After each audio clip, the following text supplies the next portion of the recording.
Hello my dear students, welcome to Magnet Brains. This is Saloni Pandey.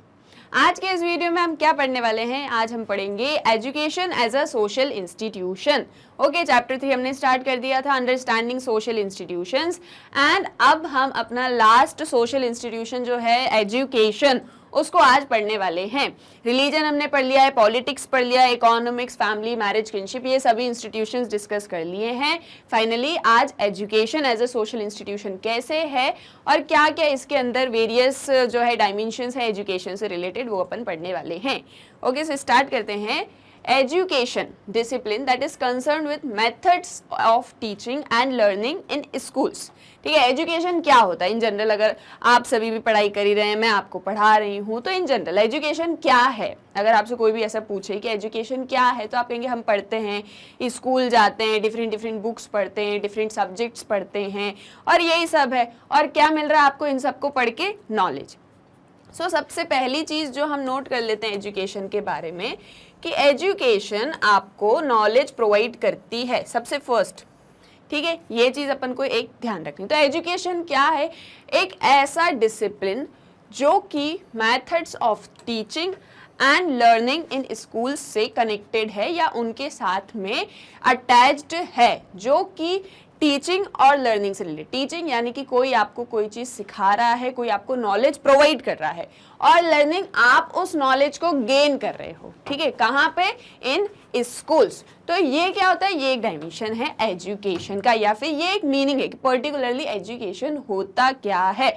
अब और क्या चीज़ें हैं? So education is a life long process. ये चीज़ तो हम जानते हैं कि एजुकेशन क्या है, एक लाइफ लॉन्ग प्रोसेस है, हमेशा चलने वाला है। जैसे एक अपन ने कहावत सुना ना कि ज्ञान कभी जो है वो खत्म नहीं हो सकता। आपको जिस भी उम्र में जब भी ज़रूरत हो, आप ज्ञान प्राप्त कर सकते हो, आप नॉलेज गेन कर सकते हो, आप इंटेलिजिबल बन सकते हो, है ना, आप चीज़ों को समझ सकते हो। यानी कि ज्ञान को प्राप्त करने की कोई एज नहीं होती, ये चीज़ अपन जानते हैं ना। तो वैसे ही जो एजुकेशन होती है, जो शिक्षा होती है, वो एक लाइफ लॉन्ग प्रोसेस है, हमेशा चलने वाली। ठीक है, आप मतलब आप जब तक जीवित हो, जब तक आपकी डेथ नहीं हुई है, आप तक चीज़ों को सीख सकते हो। यानी कि एक तरीके से ह्यूमन माइंड ऐसा ही होता है ना, कि वो चीज़ों को सीख सकता है, वो चीज़ों को जल्दी से जल्दी कैच कर सकता है, समझ सकता है। तो जो वैसे ही एजुकेशन है, वो भी एक लाइफ लॉन्ग प्रोसेस है। शिक्षा, ज्ञान, आपको नॉलेज लाइफ लॉन्ग मिलता रहता है, हमेशा एक प्रोसेस है। ठीक है, एक प्रोसेस है जहां आप चीज़ों को समझते हो। ये चीज़ आपको याद रखनी है कि एजुकेशन एक प्रोसेस है। क्या है? एजुकेशन एक प्रोसेस है। तो एक अपन ने ये सेकंड थिंग ये अपन ने नोट कर ली। Then involving both formal and informal institutions of learning. अब देखो, एजुकेशन क्या है? लाइफ लॉन्ग प्रोसेस है, जिसमें कि आप लर्न करते हो, आप चीज़ों को समझते हो, चाहे आप फॉर्मल मेथड से समझो, चाहे आप इनफॉर्मल मेथड से या इनफॉर्मल इंस्टीट्यूशन से समझो। फॉर्मल इनफॉर्मल इंस्टीट्यूशंस क्या होते हैं? देखो, फॉर्मल और इनफॉर्मल का मीनिंग तो मैं आपको बहुत बार बता चुकी हूँ, एक बार चलो वापस से रिकॉल करा देती हूँ। फॉर्मल क्या हो गया कि यानी कि कोई चीज़ जो है रूल्स, रेगुलेशंस, कोड सिस्टम के थ्रू चल रही है, चीज़ें बहुत ही ऑफिशियल काइंड ऑफ है। ठीक है, इनफॉर्मल यानी कि जो है एक रिलेशनशिप जो है वो बड़ा ही इनफॉर्मल काइंड ऑफ है, वहाँ पर पर्सनल रिलेशनशिप है, अनऑफिशियल थिंग्स है, अनकोडिफाइड रूल्स रेगुलेशंस कुछ नहीं, ये होता है अपना इनफॉर्मल। अगर अब यहाँ पर क्या बात चल रही है? यहाँ पर फॉर्मल एंड इनफॉर्मल इंस्टीट्यूशंस की बात चल रही। तो क्या होगा फॉर्मल इंस्टीट्यूशन और इनफॉर्मल इंस्टीट्यूशन? फॉर्मल हो गया आपका जैसे कि आपकी फैमिली आपको जो चीज़ें सिखा रही है related to education, related to आपका जो है नॉलेज, वो आपके हो जाएंगे इनफॉर्मल इंस्टीट्यूशंस। फॉर्मल इंस्टीट्यूशंस क्या हो गए आपके? जैसे कि आपको जो भी एजुकेशन प्रोवाइड की जाती है स्कूल्स के अंदर, या फिर मैं कहूँ कि सोसाइटी के अंदर जो भी फॉर्मल इंस्टीट्यूशंस है जो अपन पढ़ते हुए आ रहे हैं, जैसे इकोनॉमिक्स हो गया, रिलीजन हो गया, आपका पॉलिटिक्स हो गया, ये सभी इंस्टीट्यूशंस के थ्रू अगर आपको नॉलेज गेन हो रहा है तो वो आपके फॉर्मल इंस्टीट्यूशंस हो जाते हैं। तो ठीक है, फॉर्मल इंस्टीट्यूशंस क्या हो गए एंड इनफॉर्मल इंस्टीट्यूशंस क्या हो गए, ये अपन को क्लियर हो गया है। तो ये बताना चाह रहे हैं कि जो एजुकेशन है वो एक लाइफ लॉन्ग प्रोसेस है, हमेशा चलने वाला है। अब चाहे आप वो जो ज्ञान आपको प्राप्त हो रहा है, जो नॉलेज आपको गेन हो रहा है, जो भी आप लर्न कर रहे हो, वो आप चाहे तो फॉर्मल इंस्टीट्यूशन के थ्रू करो, चाहे इनफॉर्मल के थ्रू। ठीक है, तो क्या चीजें नोट करी अपन ने कि एजुकेशन या शिक्षा जो होती है, सबसे पहले तो वो आपको नॉलेज प्रोवाइड करती है। ये एक ऐसा प्रोसेस है, या ये एक ऐसी मेथड है जिसमें टीचिंग एंड लर्निंग दो कॉन्सेप्ट होते हैं। टीचिंग कोई आपको नॉलेज प्रोवाइड कर रहा है, लर्निंग आप किसी से नॉलेज गेन कर रहे हो। ठीक है, तो ये एक तरीके का प्रोसेस है, लाइफ लॉन्ग है, आप इसे हमेशा जो है लर्न कर सकते हो। नाउ फॉर्मल और इनफॉर्मल इंस्टीट्यूशंस के थ्रू आप गेन कर सकते हो, लेकिन यहाँ पर जो हम स्टडी कर रहे हैं चैप्टर 3 के अंदर हम सोशल इंस्टीट्यूशंस को समझने जा रहे हैं, तो यहाँ पर we are confining ourselves only to school education. यहाँ पर हम केवल स्कूल एजुकेशन की बात कर रहे हैं कि स्कूल एजुकेशन में आपको किस तरीके से एजुकेशन प्रोवाइड की जाती है, क्या क्या डायमेंशंस होते हैं, ये सारी चीजें। ठीक है, हमने ये तो देखा कि एजुकेशन लाइफ लॉन्ग प्रोसेस है, आपको फॉर्मल इनफॉर्मल दोनों इंस्टीट्यूशंस के थ्रू आप उसको गेन कर सकते हो, आप एजुकेशन गेन कर सकते हो, आप नॉलेज गेन कर सकते हो। लेकिन यहाँ पर जब हम education as a social institution पढ़ रहे हैं, तो हम एजुकेशन को सिर्फ स्कूल के अंदर देख रहे हैं या स्कूल एजुकेशन के अंदर स्टडी कर रहे हैं। नाउ हम सभी को एक चीज पता है कि स्कूल में एडमिशन लेना कितना ज्यादा इम्पोर्टेंट है। ठीक है, स्कूल्स में एडमिशन लेना कितना इम्पोर्टेंट है हम सभी जानते हैं। अगर कोई बच्चा स्कूल नहीं जाता तो हम उसके लिए बड़ा ही ऐसा फील करते कि यार उसको स्कूल जाना चाहिए, है ना, उसके लिए ज़रूरी है स्कूल जाना। अगर वो स्कूल नहीं जाएगा तो वो कोई भी चीज़ समझ नहीं पाएगा। जैसे आप भी हो, ठीक है ना, आप कभी किसी ऐसे स्टूडेंट को देखते हो जो स्कूल नहीं जा पाया, मे बी अपनी फैमिली कंडीशंस की वजह से नहीं जा पाया, या फिर उसकी फैमिली इतनी इकोनॉमिकली स्ट्रांग नहीं थी कि वो अपने बच्चे को स्कूल भेज पाए, या बहुत से ऐसे बच्चे हैं जो स्कूल नहीं जा पाते हैं। तो उनको देख के आपको ऐसा लगता होगा ना कि यार इनको स्कूल जाना चाहिए। क्यों?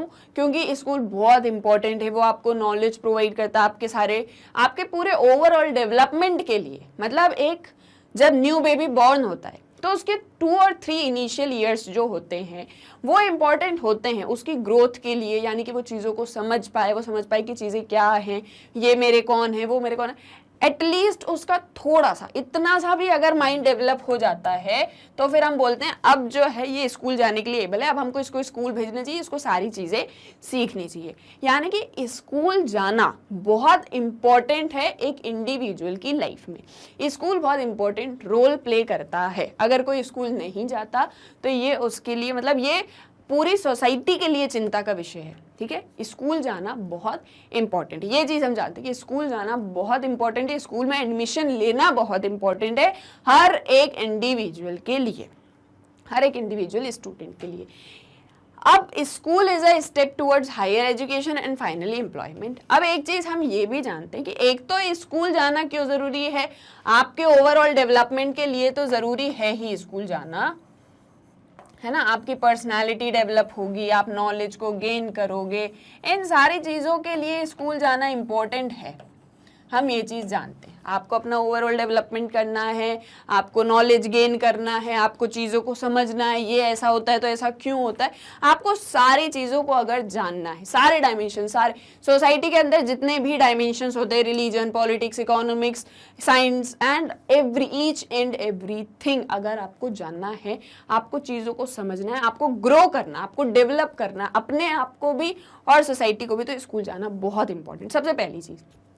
दूसरी चीज़ हम ये भी जानते हैं कि स्कूल जाने से हमारी हायर एजुकेशन कंप्लीट होती है ना, हम एक स्टेप आगे हो जाते हैं अपनी हायर एजुकेशन को लेके, है ना, हम मतलब बड़ी क्लासेस में जाते हैं, वहाँ पे हम पढ़ाई करते हैं 10th 12th 11th, तो एक वो चीज़। और दूसरी चीज़, ये सारे पढ़ाई लिखाई करके हमको एट लास्ट क्या चीज़ करनी है, हमको एम्प्लॉयड होना है ना, हमको काम करना, हमको वर्क करना। अपन ने वर्क एंड इकोनॉमिक लाइफ में पढ़ा था, हमको वर्क करना है ना, हमको एम्प्लॉयमेंट चाहिए। अब जैसे अपन ने चैप्टर 1 भी अगर आप देखो, अगर आपको एक बार मैं चैप्टर 1 की चीज़ें रिकॉल कराऊं तो अपन ने वहाँ पर क्या पढ़ा था कि कोई भी जब स्टूडेंट, एक इंडिविजुअल स्टूडेंट जब क्लास 11th में आता है, अब एक इंडिविजुअल स्टूडेंट क्लास 11 में आता है तो उसके सामने सबसे बड़ा क्वेश्चन होता है कि कौन सा सब्जेक्ट चूज करूं, तो उसमें उसको बहुत सारे सजेशंस एंड एडवाइसेस मिलते हैं ना कि ऐसा सब्जेक्ट चूज करो जिससे आपको फ्यूचर में एक गुड जॉब मिलने के चांसेस ज्यादा हो। ठीक है, ये चीज अपन ने चैप्टर 1 में डिस्कस करी थी। सो वही चीज को वो बोल रहे हैं कि आपको एक गुड जॉब मिलती जब आप पढ़ाई लिखाई कर लेते हो तो स्कूल जाने का एक सेकंड नीड क्या है, एम्प्लॉयमेंट। ठीक है, एम्प्लॉयमेंट चाहिए हमको तो भी हमारे लिए स्कूल जाना बहुत इंपॉर्टेंट, अच्छा एम्प्लॉयमेंट। देखो अब आप बोलो कि जो स्कूल नहीं जाता वो तो कहीं पे जाके वो क्या बोलते हैं मजदूरी भी करता है, तो क्या वो एक अच्छा एम्प्लॉयमेंट होगा? मतलब अच्छा एम्प्लॉयमेंट इन द सेंस, देखो काम तो सभी अच्छे होते हैं ना, अपन तो रईस मूवी देख चुके हैं शाहरुख खान की, कोई भी काम छोटा बड़ा नहीं होता। तो देखो काम सब अच्छा है, लेकिन अपन ने वर्क एंड इकोनॉमिक लाइफ में देखा था ना कि सोसाइटी की नीड के अकॉर्डिंग अपन काम करते हैं, अपनी नीड्स के अकॉर्डिंग भी अपन काम करते हैं। तो कैसा काम आप करोगे, कैसे आप एम्प्लॉयड होगे सोसाइटी में इन फ्यूचर, ये चीज के लिए भी आपको स्कूल जाना इंपॉर्टेंट है। यानी कि स्कूल इंपॉर्टेंट है आपकी लाइफ में, ये चीज हमको दिख रही है। Then for some of us it may mean acquiring some necessary social skills. अब अगर आपको कुछ सोशल स्किल, समाज के बारे में जानना है, सामाजिक कौशल को जो है प्राप्त करना है, ठीक है, आपको कुछ सोशल स्किल्स की जरूरत है, आप समाज में रहते हो, समाज को जानना चाहते हो, क्या चीज कैसे हो रही, इन चीजों को अगर आप जानना चाहते हो तो इसके लिए भी आपको स्कूल जो है इम्पोर्टेंट। यानी कि अगर अपन सारी चीजों को एनालाइज करें तो स्कूल एक इम्पोर्टेंट नीड है इंडिविजुअल की। स्कूल क्या है? School is a need of each and every individual. अब अपन स्कूल क्यों पढ़ रहे हैं? क्योंकि स्कूल वो ऐसा प्राइमरी इंस्टीट्यूशन है, वो ऐसा बेसिक या प्राइमरी इंस्टीट्यूशन है जो आपको एजुकेशन प्रोवाइड कराता है, जो आपको नॉलेज प्रोवाइड कराता है।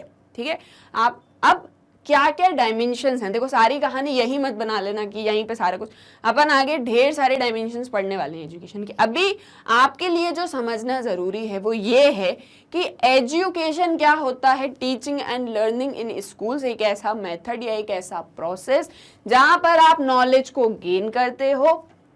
देन ये एक लाइफ लॉन्ग प्रोसेस है, आप इसे फॉर्मल या इनफॉर्मल इंस्टीट्यूशंस के थ्रू भी समझ सकते हो, लेकिन हम चैप्टर 3 अंडरस्टैंडिंग सोशल इंस्टीट्यूशन के अंदर education as a social institution पढ़ रहे हैं, जिसमें हम अपने आप को स्कूल एजुकेशन से कन्फाइंड करके चीज़ों को पढ़ रहे हैं। यानी कि हम स्कूल एजुकेशन से सारी चीज़ों को स्टार्ट कर रहे हैं। ठीक है, एजुकेशन पाने के वैसे तो एक छोटा सा बच्चा जब भी एजुकेशन मतलब उसको जब भी ज्ञान की प्राप्ति होती है, जब भी उसको नॉलेज मिलता है, जो भी चीज़ों को उसमें समझ बैठती है, वो इनिशियली फैमिली के थ्रू ही होती है।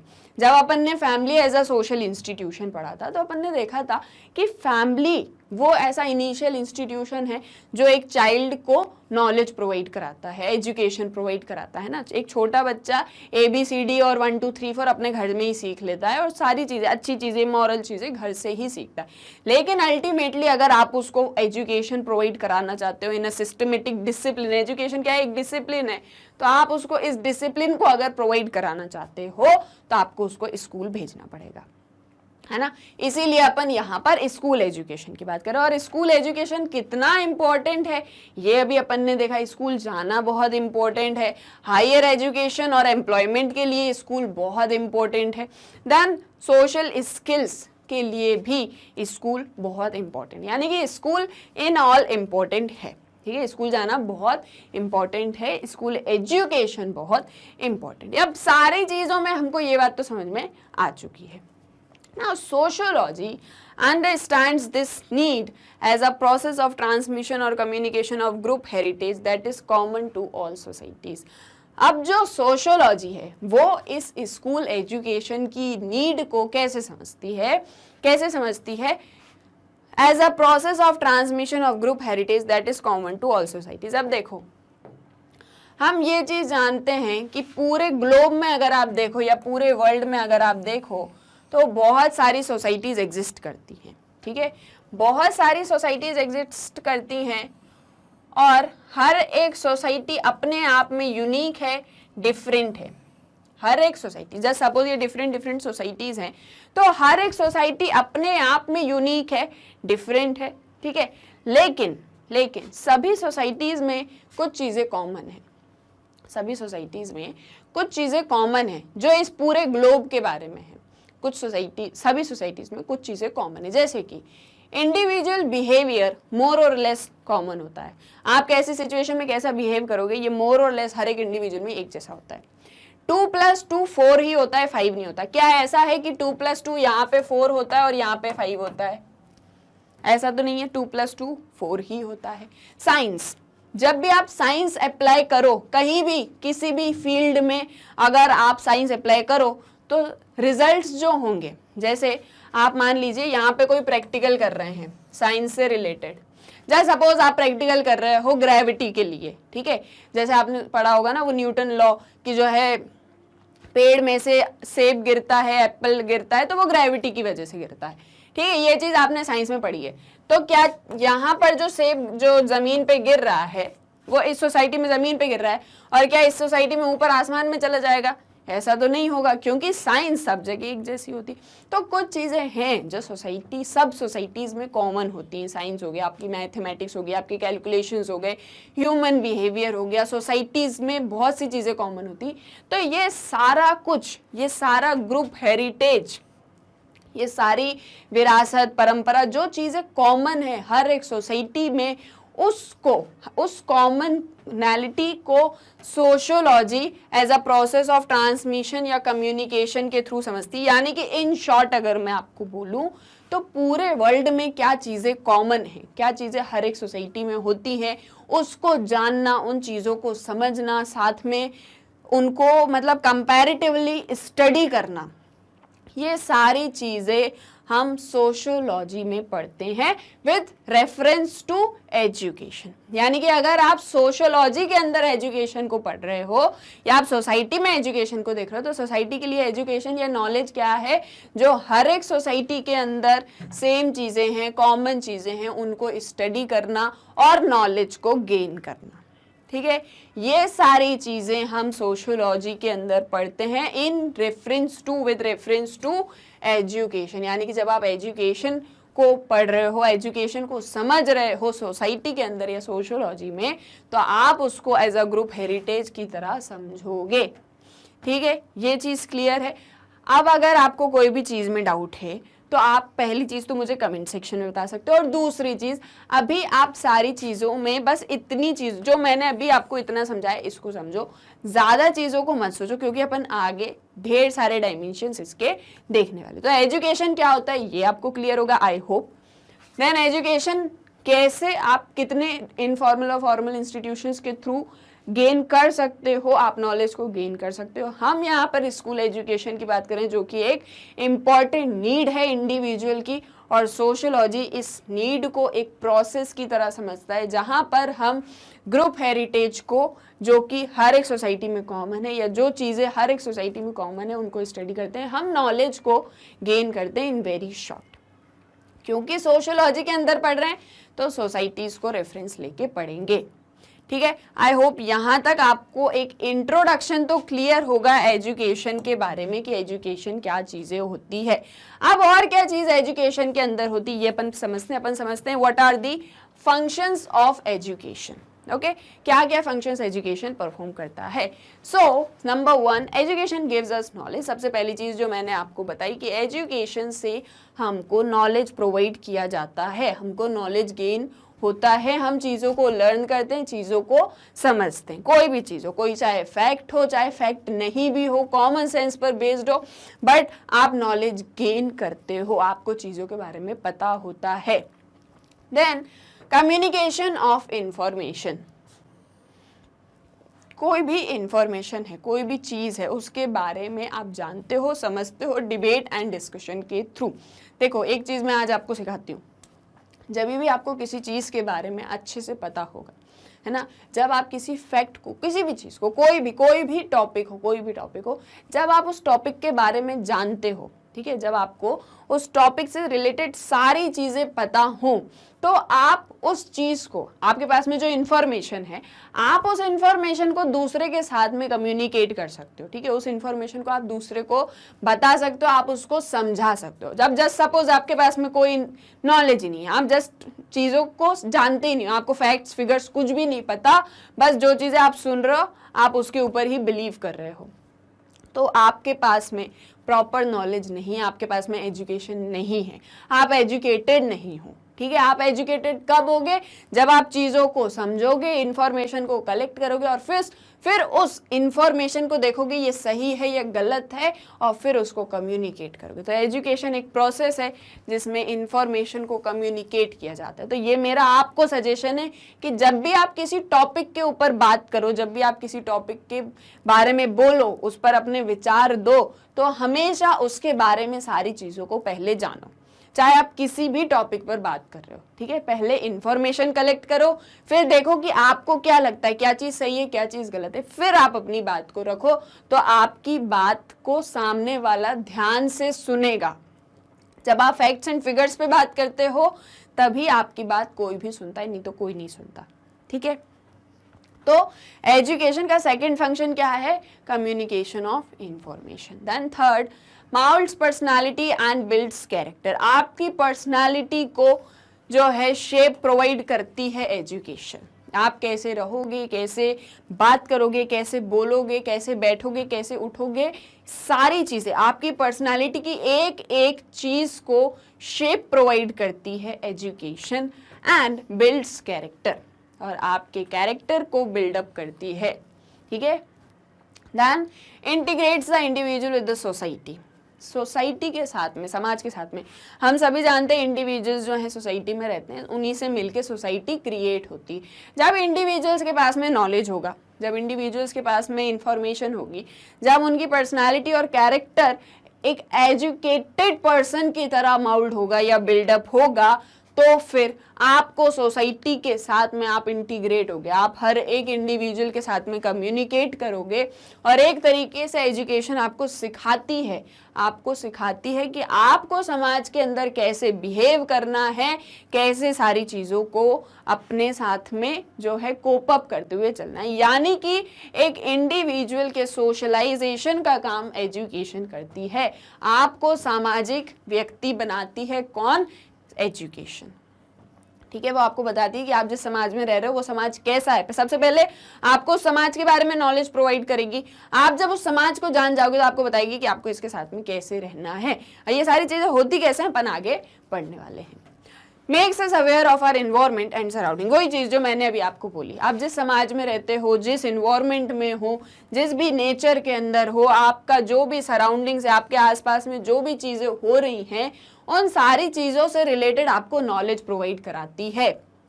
ठीक है, कौन कराती है? एजुकेशन।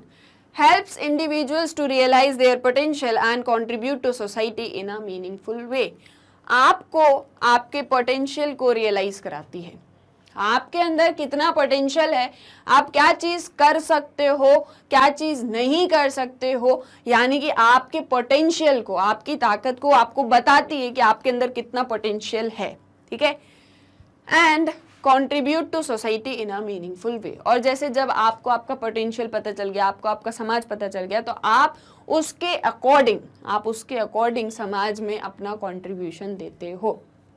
जैसे आज आप बहुत एजुकेटेड हो जाते हो, ठीक है, आज आपको सारी चीज़ों के बारे में पता हो गया, आप 11th में हो, फिर आप 12th में चले जाओगे, या जो भी कोई भी इस वीडियो को देख रहा है, जो कॉम्पिटिटिव एग्जाम्स के लिए प्रिपरेशन कर रहा है, अगर वो भी इस चीज़ को देख रहे हैं, तो आप आज सारा कुछ नॉलेज आपको गेन हो गया। अब आप जानते हो कि मेरे लिए क्या सही है, मेरे लिए क्या गलत है, मुझे किस फील्ड में जाना चाहिए, मेरे लिए क्या इंटरेस्टेड है, ठीक है, या मुझे किस चीज़ में इंटरेस्ट आता है, क्या चीज़ मेरे लिए फायदेमंद है। आप ये चीज़ें जानते हो, आप ये सारी चीज़ें समझते हो। आप कैसे समझते हो? क्योंकि आपके पास में एजुकेशन है, आपके पास में एजुकेशन है, आप अपना अच्छा बुरा जानते हो। आज आपने डिसाइड कर लिया, जस्ट सपोज, कि मैं जो है आगे चल के IAS का एग्ज़ाम दूंगा और उसके बाद में मैं उसको क्लियर करूंगा। ठीक है, आपको आपका पोटेंशियल पता है कि आप क्या चीज़ कर सकते हो। अगर आपने ये चीज़ डिसाइड किया है कि आप आईएएस का एग्जाम निकालोगे तो यानी कि आपने कुछ सोच समझ के ही डिसीजन लिया होगा। सोच समझ आपके अंदर कैसे आई होगी? क्योंकि आपको नॉलेज है चीज़ों का। जब आपको चीज़ों का नॉलेज है तभी आप सोच समझ विचार विमर्श तर्क वितर्क सब कुछ कर सकते हो, ठीक है। तो जब आपके पास में नॉलेज होगा तो आपको अपना पोटेंशियल रियलाइज होगा। आज आपने सपोज डिसाइड कर लिया मुझे आईएएस बनना, और आप जो है 2 साल बाद आईएएस ऑफिसर बन के सामने आते हैं, निकल जाते हैं ना, आपका आईएएस का एग्जाम क्लियर हो जाता है। आपने आईएएस का एग्जाम निकाला अपने समाज को देख के, अपने आप को देख के और सारी परिस्थितियों को याद में रखते हुए। तो यानी कि आप किस तरीके से सोसाइटी में उभर के सामने आओगे, कैसे सोसाइटी के लिए कंट्रीब्यूट करोगे, ये सारी चीजें आपको एजुकेशन के अंदर सिखाई जाती है। मतलब एजुकेशन के इतने सारे डायमेंशंस हैं कि आप सारी चीजों को तो अभी एकदम से रिकॉल कर भी नहीं सकते। यानी कि हर एक चीज के अंदर एजुकेशन है।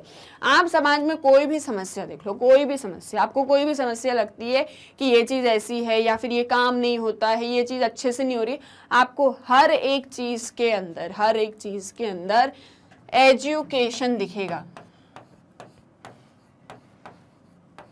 आप बोलो कि आज हमारी कंट्री डेवलप नहीं है, जस्ट सपोज, ठीक है, आप बोलो मेरी कंट्री डेवलप नहीं, मेरी कंट्री में डेवलपमेंट नहीं हो रहा। अब आप कहो कि डेवलपमेंट इसलिए नहीं हो रहा क्योंकि जो डेवलपमेंट करने के लिए रिस्पॉन्सिबल हैं, जिनके पास में डेवलपमेंट करने की रिस्पॉन्सिबिलिटी है, वो काम नहीं करना चाहते। वो काम क्यों नहीं करना चाहते? क्योंकि शायद वो आलसी हैं, या फिर उनका मन नहीं है काम करने में, या फिर वो बस बढ़िया अपनी पोस्ट पर हैं, उनको सैलरी मिलती है, उसे घर लेके जाते हैं, अपनी लाइफ एंजॉय करते हैं। अब आप कहोगे कि ये तो उनकी पर्सनल प्रॉब्लम है कि भैया वो काम नहीं करना चाहती, ये उनकी पर्सनल प्रॉब्लम है। लेकिन उनकी पर्सनल प्रॉब्लम से पूरी की पूरी इकोनॉमी का डेवलपमेंट नहीं हो रहा। जस्ट सपोज, ठीक है, पूरी की पूरी इकोनॉमी का डेवलपमेंट नहीं हो रहा है उनकी इस पर्सनल प्रॉब्लम की वजह से। तो फिर वो क्या करेंगे? आप बोलोगे, एक तरफ तो आपको दिख रहा है कि पर्सनल प्रॉब्लम, दूसरी तरफ आप क्या चीज़ कहोगे कि नहीं पर्सनल प्रॉब्लम तो है, लेकिन इनको ये चीज़ रियलाइज नहीं हो रही है कि इनके लिए काम करना कितना इम्पोर्टेंट है। तो आप एजुकेशन उनको प्रोवाइड करो, आप उनको इस चीज़ का नॉलेज प्रोवाइड करो, आप उनको उनके पोटेंशियल से रियलाइज करवाओ। तो यानी कि सभी सोशल प्रॉब्लम्स को अगर आप इन डिटेल्ड एनालाइज करोगे तो आपको समझ में आएगा कि एजुकेशन हर एक फील्ड के साथ में रिलेटेड है। अगेन वही चीज़ की सारी चीज़ों को आगे अपन पढ़ने वाले हैं। Now what is next is और क्या फंक्शंस परफॉर्म करती है education? So contributes to the development of a country in all fields. तो यानी कि जो चीज़ अभी मैंने आपको थोड़ी देर पहले बोली कि कोई भी फील्ड हो सोसाइटी के अंदर, कोई भी चीज़, कोई भी छोटी से छोटी हो, बड़ी से बड़ी हो, हर एक चीज़ के अंदर एजुकेशन का कंट्रीब्यूशन बहुत इंपॉर्टेंट है। चाहे फिर वो सोशल फील्ड हो, इकोनॉमिक फील्ड हो, पॉलिटिकल फील्ड हो, ठीक है, कोई भी फील्ड हो, वहाँ पर एजुकेशन बहुत इंपॉर्टेंट है कंट्री के डेवलपमेंट के लिए।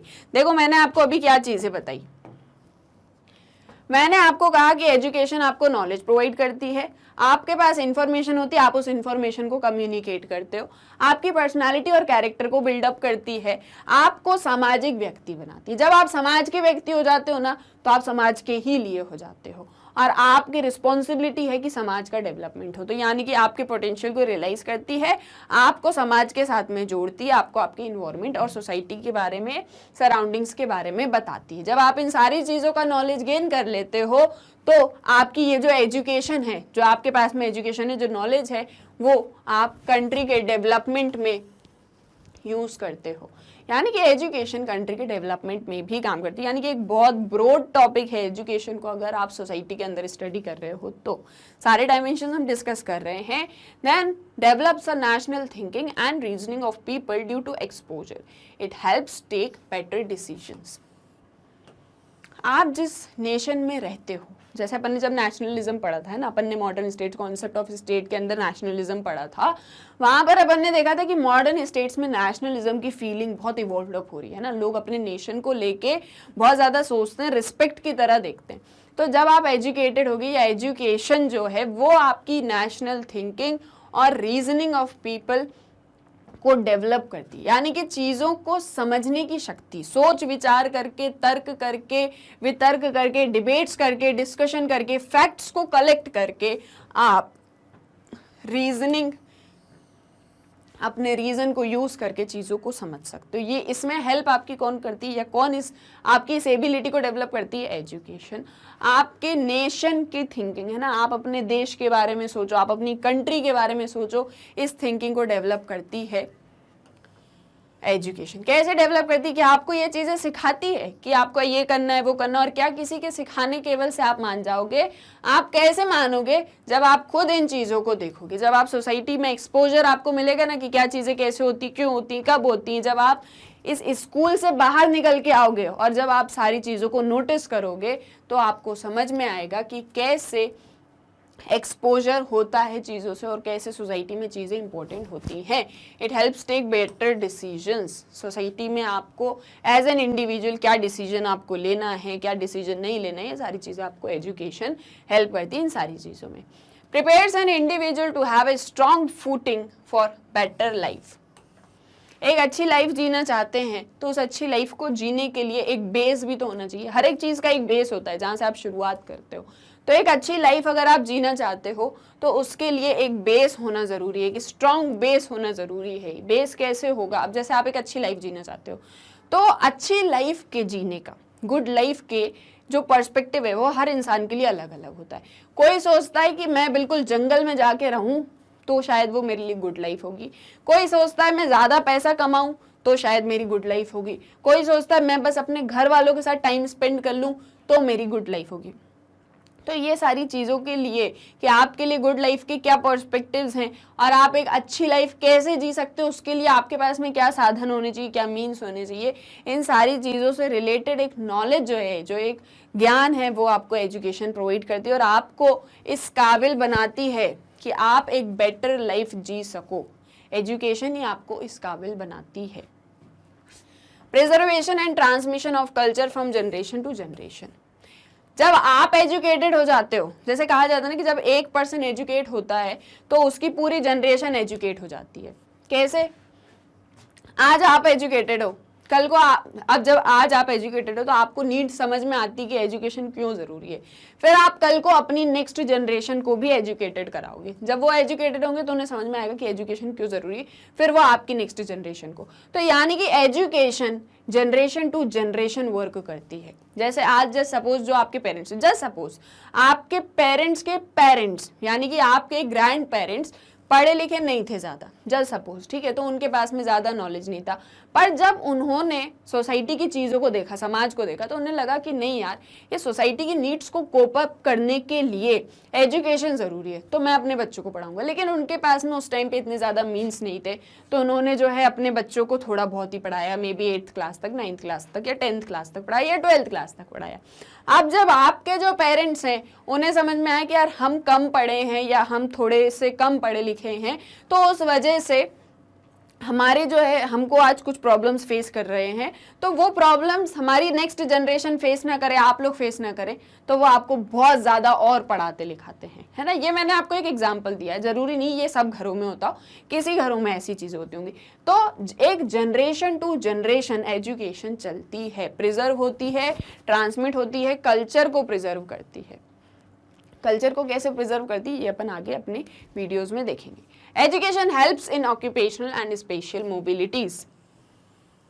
आप किस ऑक्यूपेशन में हो, आप क्या काम कर रहे हो, आप कहाँ पर काम कर रहे हो, वो काम आपको अच्छा लग रहा है या नहीं लग रहा है, तो वो सारी चीज़ों में आपको नॉलेज डेवलप होगा कि यार ये काम मेरे लिए अच्छा। जैसे सपोज आपको कोई काम आप करते हो, आपको वो काम अच्छा नहीं लगता या आपको ऐसा लगता है कि यार ये काम मुझे कम पे करता है, जैसे सपोज, ठीक है, आपको लगता है ये काम मुझे कम पे करता है, तो आप बोलोगे यार मैं इस काम से अच्छा काम कर सकता हूँ, मेरे अंदर पोटेंशियल है कि मैं इस काम से अच्छा काम कर सकता हूँ जहाँ मुझे ज़्यादा पे मिलेगा, तो आप वहाँ से उस काम की तरफ जो है मोबिलिटी कर सकते हो, आप उस तरफ जा सकते हो, है ना, आप उस तरफ ट्रांसमिट हो सकते हो। तो यानी कि आपको क्या काम करना है, क्या नहीं करना है। इन शॉर्ट अगर आप सारे फंक्शंस को वापस से एक ही स्कूप के अंदर रख के देखो तो आपको एक चीज समझ में आएगी कि नॉलेज इज द मेन की इन एजुकेशन, जो सारे तालों को खोल रही है। नॉलेज जो है ये एक ऐसी चाबी है जो पूरी सोसाइटी में जितने भी ताले लगे उन सभी को खोल सकती है, ठीक है। ये चीज आपको याद रखनी। कैसे है? इकोनॉमिक्स में आपको क्या काम करना है, इकोनॉमी के अंदर आप क्या काम करोगे, क्या काम नहीं करोगे, क्या आपके लिए अच्छा है, क्या आपके लिए अच्छा नहीं है, ये चीज़ समझने के लिए आपको इकोनॉमी का नॉलेज चाहिए, है ना। आपको चीज़ों का नॉलेज चाहिए, कौन देगा, एजुकेशन। पॉलिटिक्स, क्या प्लान्स हैं, क्या पॉलिसीज हैं, सरकार हमारे लिए क्या काम कर रही है, नहीं कर रही है, कैसे समझोगे, नॉलेज। सोसाइटी किस चीज़ की ज़रूरत है, सोसाइटी में कंट्री के डेवलपमेंट के लिए किन चीज़ों की ज़रूरत है, किन की ज़रूरत नहीं है, क्या होना चाहिए, क्या नहीं होना चाहिए, कैसे पता चलेगा, नॉलेज के थ्रू। हर एक डायमेंशन, कोई भी डायमेंशन देख लो, पर्सनालिटी को डेवलप करना है, आपको अपनी पर्सनालिटी को डेवलप करना है, नॉलेज, गेन नॉलेज। जितना ज़्यादा नॉलेज होगा, जितने ज़्यादा एजुकेटेड होगे लाइफ में, उतनी ज़्यादा चीज़ों को समझ पाओगे, उतने ज़्यादा सक्सेसफुल होगे। और वो कहा जाता है ना कि education is the key to success. जितने ज़्यादा एजुकेट होते जाओगे उतने ज़्यादा समझदार बनते जाओगे, सारी चीज़ें इन शॉर्ट समझ में आने लगेंगी। तो एजुकेशन क्या है ये आई होप आपको क्लियर होगा। एजुकेशन के क्या फंक्शंस होते हैं ये आपको क्लियर होगा। स्कूल एजुकेशन क्यों इंपॉर्टेंट है ये आपको क्लियर होगा। एंड सोशियोलॉजी के अंदर हम इस एजुकेशन की नीड को ही समझते हैं और कैसे एजुकेशन एक सोशल इंस्टीट्यूशन है, बाकी अदर डायमेंशंस के साथ में कनेक्टेड है, बाकी अदर इंस्टीट्यूशंस के साथ में लिंक्ड अप है, वो कैसे है। अब हम क्या पढ़ेंगे कि एजुकेशन सिंपल और कॉम्प्लेक्स सोसाइटीज में कैसी होती है। सिंपल सोसाइटीज क्या हो जाती हैं आपकी, जो ट्रेडिशनल सोसाइटीज होती है ना, जो पहले के टाइम पे जो सोसाइटीज होती थी, प्रिमिटिव सोसाइटीज या प्री मॉडर्न सोसाइटीज। और कॉम्प्लेक्स सोसाइटीज कौन सी होगी आपकी, मॉडर्न सोसाइटीज, जो आज के टाइम में एग्जिस्ट करती हैं।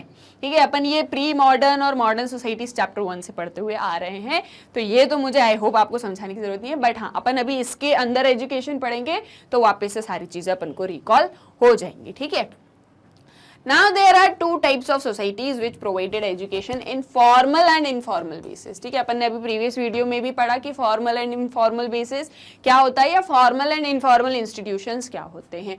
अब ये चीज बता रहे हैं कि जो सोसाइटीज होती हैं वो टू टाइप्स की होती हैं। पहले तो सिंपल और कॉम्प्लेक्स होती हैं, और ये सोसाइटीज फॉर्मल और इनफॉर्मल एजुकेशन प्रोवाइड करती हैं, या फॉर्मल या इनफॉर्मल तरीके से एजुकेशन प्रोवाइड करती हैं। अब कैसे करती हैं, तो पहले अपन बात कर लेते हैं सिंपल सोसाइटीज की। In the simple society there was no need for formal schooling. सबसे पहले सिंपल सोसाइटी क्या थी, अपन एक बिल्कुल शॉर्ट में देख लेते हैं। सिंपल सोसाइटी यानी कि ट्रेडिशनल सोसाइटी, सबसे पहली चीज क्या थी, सिंपल सोसाइटीज, ट्रेडिशनल सोसाइटीज। अब ट्रेडिशनल सोसाइटीज किस तरीके की होती थी, traditional societies generally agriculture based होती थी। यहाँ पर फार्मिंग होती थी, रियरिंग होती थी, एनिमल्स का डोमेस्टिकेशन होता था, ये सारी चीजें होती थी पहले के टाइम में, लोग यही सब काम करते थे, है ना। एंड यहाँ पर फॉर्मल सोसाइटीज में रिलेशनशिप्स कैसी हो सकती थी, कैसी मतलब होती थी, सोसाइटी के बीच में रिलेशनशिप्स कैसी होती थी, तो अपन ने देखा था बड़ी ही पर्सनल रिलेशनशिप्स होती थी। सोसाइटी या सोशल जो थी वो एक स्मॉल यूनिट हुआ करती थी, जहाँ पर सभी के बीच में पर्सनल या फिर मैं कहूँ क्लोज रिलेशनशिप्स होती थी। तो अगर इन कैरेक्टरिस्टिक्स के बेसिस पर अपन देखें तो अपन को ये इनफॉर्मल इंस्टीट्यूशन टाइप दिखता है, या हम कह सकते हैं कि ये जो एक सोसाइटी थी ये इनफॉर्मल काइंड ऑफ सोसाइटी थी, अपन बोल सकते हैं ना ऐसा। इसके कैरेक्टरिस्टिक्स को देख के अपन को ऐसा लगता है। तो क्या होती थी सिंपल सोसाइटीज, ट्रेडिशनल सोसाइटीज जो होती थी एग्रीकल्चर फार्मिंग पे बेस्ड जो होती थी, पर्सनल एंड क्लोज रिलेशनशिप्स होते थे पीपल के बीच में, यानी कि in short informal kind of society. अब इस सोसाइटी के अंदर एजुकेशन कैसे प्रोवाइड की जाती थी, यानी कि आपको जो है पुराने ज़माने में चले जाना है कि वहाँ पर कैसे एजुकेशन प्रोवाइड की जाती थी या पहले के टाइम में। सो देखिए, सिंपल सोसाइटी में फॉर्मल स्कूलिंग की ज़रूरत नहीं थी, यानी कि इनफॉर्मल काइंड ऑफ स्कूलिंग हुआ करती थी। कैसे होती थी, children use to learn customs and the broader way of life. Children क्या सीखते थे, कस्टम्स को सीखते थे। कस्टम यानी कि क्या रीति रिवाज होते हैं, क्या परंपराएं होती हैं, इन्हें सीखते थे। And broader way of life, और जीवन के बारे में जो है ज्ञान प्राप्त करते थे। ठीक है, क्या होता है लाइफ, एंड लाइफ के कितने अलग अलग पर्सपेक्टिव्स होते थे, इन सारी चीज़ों को समझते थे by participating in activities with their adults. घर के जो बड़े होते थे, जो घर के बड़े लोग होते थे, ठीक है, जैसे जनरली पहले की सोसाइटीज तो पेट्रियार्कल होती थी, वहाँ पर जो मेल पर्सन होता था वो हेड ऑफ द फैमिली होता था। तो क्या होता था उन सोसाइटीज़ में, वहाँ पर जो घर के बड़े होते थे, बड़े बुजुर्ग हुआ करते थे, वो लोग बच्चों को शिक्षा देते थे, वो बच्चों को ज्ञान प्राप्त कराते थे कि क्या चीज़ सही है, क्या चीज़ गलत है, what is moral, what is immoral, हमारे क्या रीति रिवाज हैं, हमारी क्या परंपराएं हैं, और हमें क्या काम करने से। जनरली पहले के लोग सभी एग्रीकल्चर एक्टिविटीज़ में काम करते थे, तो बच्चों को भी ये पता होता था कि बड़े होकर हमें भी इसी काम में हाथ बटाना है। तो बच्चे जो है बचपन से ही छोटे छोटे काम करते थे और फिर बड़े होकर उन्हीं काम में लग जाते थे। तो बच्चों की ऑक्यूपेशन ऑलरेडी डिसाइडेड थी कि क्या चीज़ आगे चल के करेंगे। फिर उसके बाद में जब बड़े हो जाएंगे तो उनका शादी ब्याह हो जाएगा, ये भी उनको पता था सारी चीज़ें, शादी क्या होती है, कैसे घर परिवार चलता है, यानी इनफॉर्मल रिलेशन। तो क्लोज रिलेशनशिप तो बहुत हुआ करती थी, पहली चीज़ तो ये। और यहाँ पर जो पढ़ाई होती थी, घर में जो सिखाया जाता था, है ना, घर के अंदर जो चीज़ें सिखाई जाती थी, रिश्ते नातेदार जो चीज़ आके सिखा देते थे, वही चीज़ बच्चे सीखते थे और उन्हीं को वो आगे करते। जैसे उन्हें पता था कि बड़ों से तेज़ आवाज़ में बात नहीं करना है, ये उन्हें घर में सिखाया जाता था। खाना कैसे पकाना है, गर्ल चाइल्ड को ये चीज़ें सिखाई जाती थी। यानी कि कोई फॉर्मल स्कूलिंग नहीं थी, छोटी छोटी चीज़ें बच्चों को जो है घर में खुद ही उनके पेरेंट्स सिखा देते थे। और फिर एक चीज़ ये थी कि बच्चे खुद जैसे जैसे बड़े होते थे तो वो चीज़ों को सीखते जाते थे। यानी घर परिवार के लोग, फैमिली जो है यहाँ पर एक इम्पॉर्टेंट रोल प्ले करती थी एजुकेशन प्रोवाइड करने में। और फैमिली के भी कौन लोग, एडल्ट्स, ठीक है। और क्या सिखाया जाता था कि जीवन में क्या चीज़ें होती हैं, क्या क्या पड़ाव आएंगे, यानी कि बड़ी बड़ी बातें बच्चों को सिखाई जाती थी। और क्या रीति रिवाज है, क्या परंपराएं हैं, ये सारी चीज़ें सिंपल सोसाइटीज़ में या पहले की सोसाइटीज़ में बच्चों को सिखाई जाती थी। तो एजुकेशन किस तरीके का था, इनफॉर्मल था, फैमिली के थ्रू चीज़ों को सिखाया जाता था। A simple society depends on particularistic values.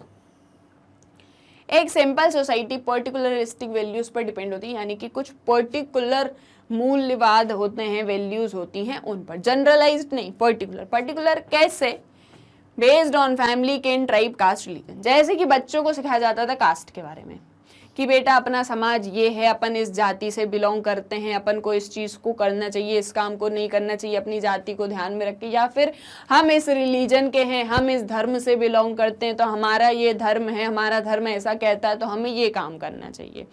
फिर उसके बाद में परिवार क्या होता है, रिश्ते क्या होते हैं, हम किस ट्राइब से बिलोंग करते हैं, ये चीज़ें। यानी कि जो जिस इन्वायरमेंट में वो रहते थे, जिस सराउंडिंग में वो रहते थे, या एक पर्टिकुलर जिस सोसाइटी में वो रहते थे, उस पर्टिकुलर सोसाइटी या उस पर्टिकुलर फैमिली, किन, ट्राइब, रिलेशन, रिलीजन, इनके बारे में बच्चों को सिखाया जाता था।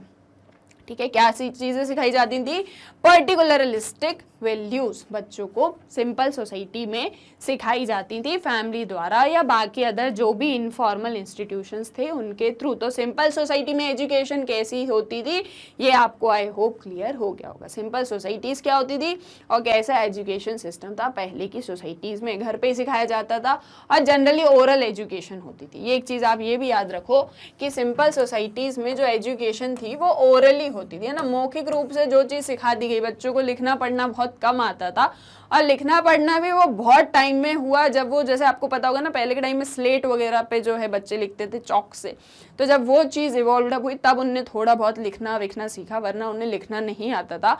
एक्चुअली एजुकेशन क्या चीज़ होती है, देखो एजुकेशन का मीनिंग है नॉलेज प्रोवाइड करना, तो नॉलेज पहले के टाइम में घर के लोग ही प्रोवाइड करा देते थे। अब ये तो हो गई सिंपल सोसाइटीज की बात। कॉम्प्लेक्स सोसाइटीज में कैसा है, आज के समाज में या आज की सोसाइटी में किस तरीके का एक स्ट्रक्चर है एजुकेशन का, वो अपन समझ लेते हैं। So in complex societies there is an increasing economic division of labor। अब अगर आप बात करो आज की सोसाइटी की, है ना, अपन आज में आ जाते हैं, बिल्कुल प्रेजेंट लाइफ में आ जाओ। आज जो है डिवीजन ऑफ लेबर है, काम भी अलग अलग है और काम करने वाले भी अलग अलग हैं। ठीक है, हर व्यक्ति, हर एक पर्सन अपने स्पेशलाइट्स, मतलब अपनी स्पेशलिटी के अकॉर्डिंग वर्क करता है। Separation of work from home, पहले के लोग एग्रीकल्चरल एक्टिविटीज़ में पार्टिसिपेट करते थे तो घर पे ही रह के जो है वो सारा अपना काम जो था उसको निपटा लेते थे, काम को कर लेते थे, घर के लोग भी उसमें हाथ बटाते थे, तो ज़्यादा ऐसा कहीं जाना नहीं पड़ता था। जैसे घर है, फिर घर से थोड़ी दूर खेत है या घर पे पास में ही खेत है, तो वहीं के वहीं सारा काम हो जाता था, घर में ही रहते थे, तो बच्चों को सिखा भी लेते थे, टाइम मिल जाता था। आज के टाइम में तो जो वर्क है वो घर से नहीं होता। आज के टाइम में वर्क के लिए आपको ऑफिस जाना है, इंडस्ट्री में जाना है, फैक्ट्री में जाना है, या जहां भी आप वर्क करते हो आपको वहां पर फील्ड में जाना है। Need for specialised learning. अब एक ऐसे इन्वायरमेंट में जहां पर पॉपुलेशन भी बहुत ज़्यादा है, घर पर पढ़ाई करना पॉसिबल नहीं है, घर वाले ही सारी चीज़ सिखा दें, पॉसिबल नहीं है। Work dimension, economic, political life जो है पूरी चेंज हो चुकी है, या फिर मैं कहूँ जो लाइफ है वो पूरी की पूरी चेंज हो चुकी है। ऐसे एक एनवायरनमेंट में किस चीज़ की ज़रूरत है?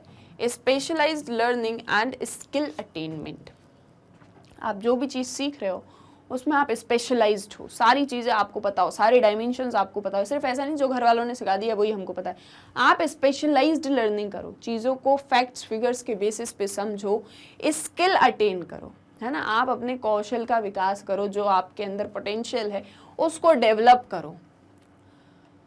Rise of state system. आज की सोसाइटी में और क्या चीज़ें हो रही हैं? स्टेट सिस्टम बढ़ रहा है। स्टेट सिस्टम क्या कहने का मतलब है कि पॉलिटिक्स अब ज़्यादा हो चुकी। पहले के समय में क्या होता था, जो एक समाज में आप रहते थे या जिस एक सराउंडिंग में आप रहते थे, तो उस एक सराउंडिंग में जो बड़े लोग होते थे, जो सबसे वरिष्ठ लोग होते थे, वो हेड हो जाते थे और वही नियम कायदे कानून बना लिया करते थे। नॉर्म्स क्या होंगे, वैल्यूज़ क्या होंगे, या फिर जैसे जिसे आज अपन पंचायत के नाम से जानते हैं, पहले की सोसाइटीज़ में भी ऐसे ही होता था। एक छोटी सी जगह है, मान लीजिए ये एक छोटी सी जगह है, सोसाइटी में जितने भी लोग रहते हैं, ये मान लीजिए 6, 7, 8, 9 घर हैं यहाँ पे, तो इनमें जो भी सबसे वरिष्ठ होगा, जो भी सबसे बड़ा होगा सोसाइटी में, वो जो है हेड हो जाता था, वो सारी चीज़ें बताता था कि कैसे क्या होगा क्या नहीं होगा। सो अब क्या हो गया, लेकिन अब तो भैया गवर्नमेंट आ चुकी है, गवर्नमेंट इलेक्ट होती है, फिर गवर्नमेंट के सारे एग्जीक्यूटिव्स होते हैं, ऐसे करके एक स्टेट सिस्टम इवॉल्व अप हो चुका है। मॉडर्न स्टेट्स है, सोवर्निटी है, सिटीजनशिप है, नेशनलिज्म वाली फीलिंग अपन ने पढ़ा अभी politics as a social institution में। तो स्टेट सिस्टम राइज्ड हो चुका है, नेशंस आ चुके हैं, complex set of symbols and ideas, ढेर सारे सिंबल्स है, आइडियाज है। यानी कि पहले की सोसाइटी बहुत अलग होती थी, आज की सोसाइटी बहुत अलग हो चुकी। पहले एग्रीकल्चर बेस्ड सोसाइटी होती थी, आज इंडस्ट्रियल बेस्ड, इंडस्ट्रीज से भी सर्विस सेक्टर बेस्ड सोसाइटीज आज होने लगी, इकोनॉमी होने लगी है। पॉलिटिक्स में बहुत इवोल्यूशन हो चुका है, जो है अब गवर्नेंस और फिर पंचायती राज, डिसेंट्रलाइजेशन, ना जाने कितनी सारी चीज़ें उमड़ के सामने आ चुकी हैं। रिलीजन का पर्सपेक्टिव भी चेंज हो चुका है। रिलीजन तो छोड़िए, इंडिविजुअल का पर्सपेक्टिव तक आज के टाइम में बहुत चेंज हो चुका है। खुद इंडिविजुअल बहुत चेंज हो चुका है, उसके अपने इंटरेस्ट हैं।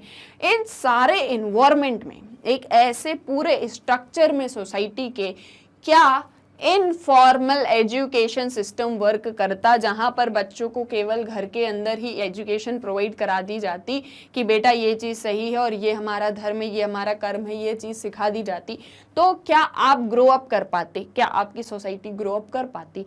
क्या आप चेंजिंग नीड्स के अकॉर्डिंग, कंपटीशन के अकॉर्डिंग कोप अप कर पाते? ऑब्वियसली आप नहीं कर पाते। ऐसी सोसाइटी में, मॉडर्न सोसाइटी में आज के टाइम में फॉर्मल एजुकेशन की ज़रूरी है, फॉर्मल एजुकेशन की ज़रूरत है, या फॉर्मल एजुकेशन ज़रूरी है। अब कैसे क्या चीज़ें हो रही है अपन और समझ लेते हैं। So further more modern complex societies rest on abstract universalistic values.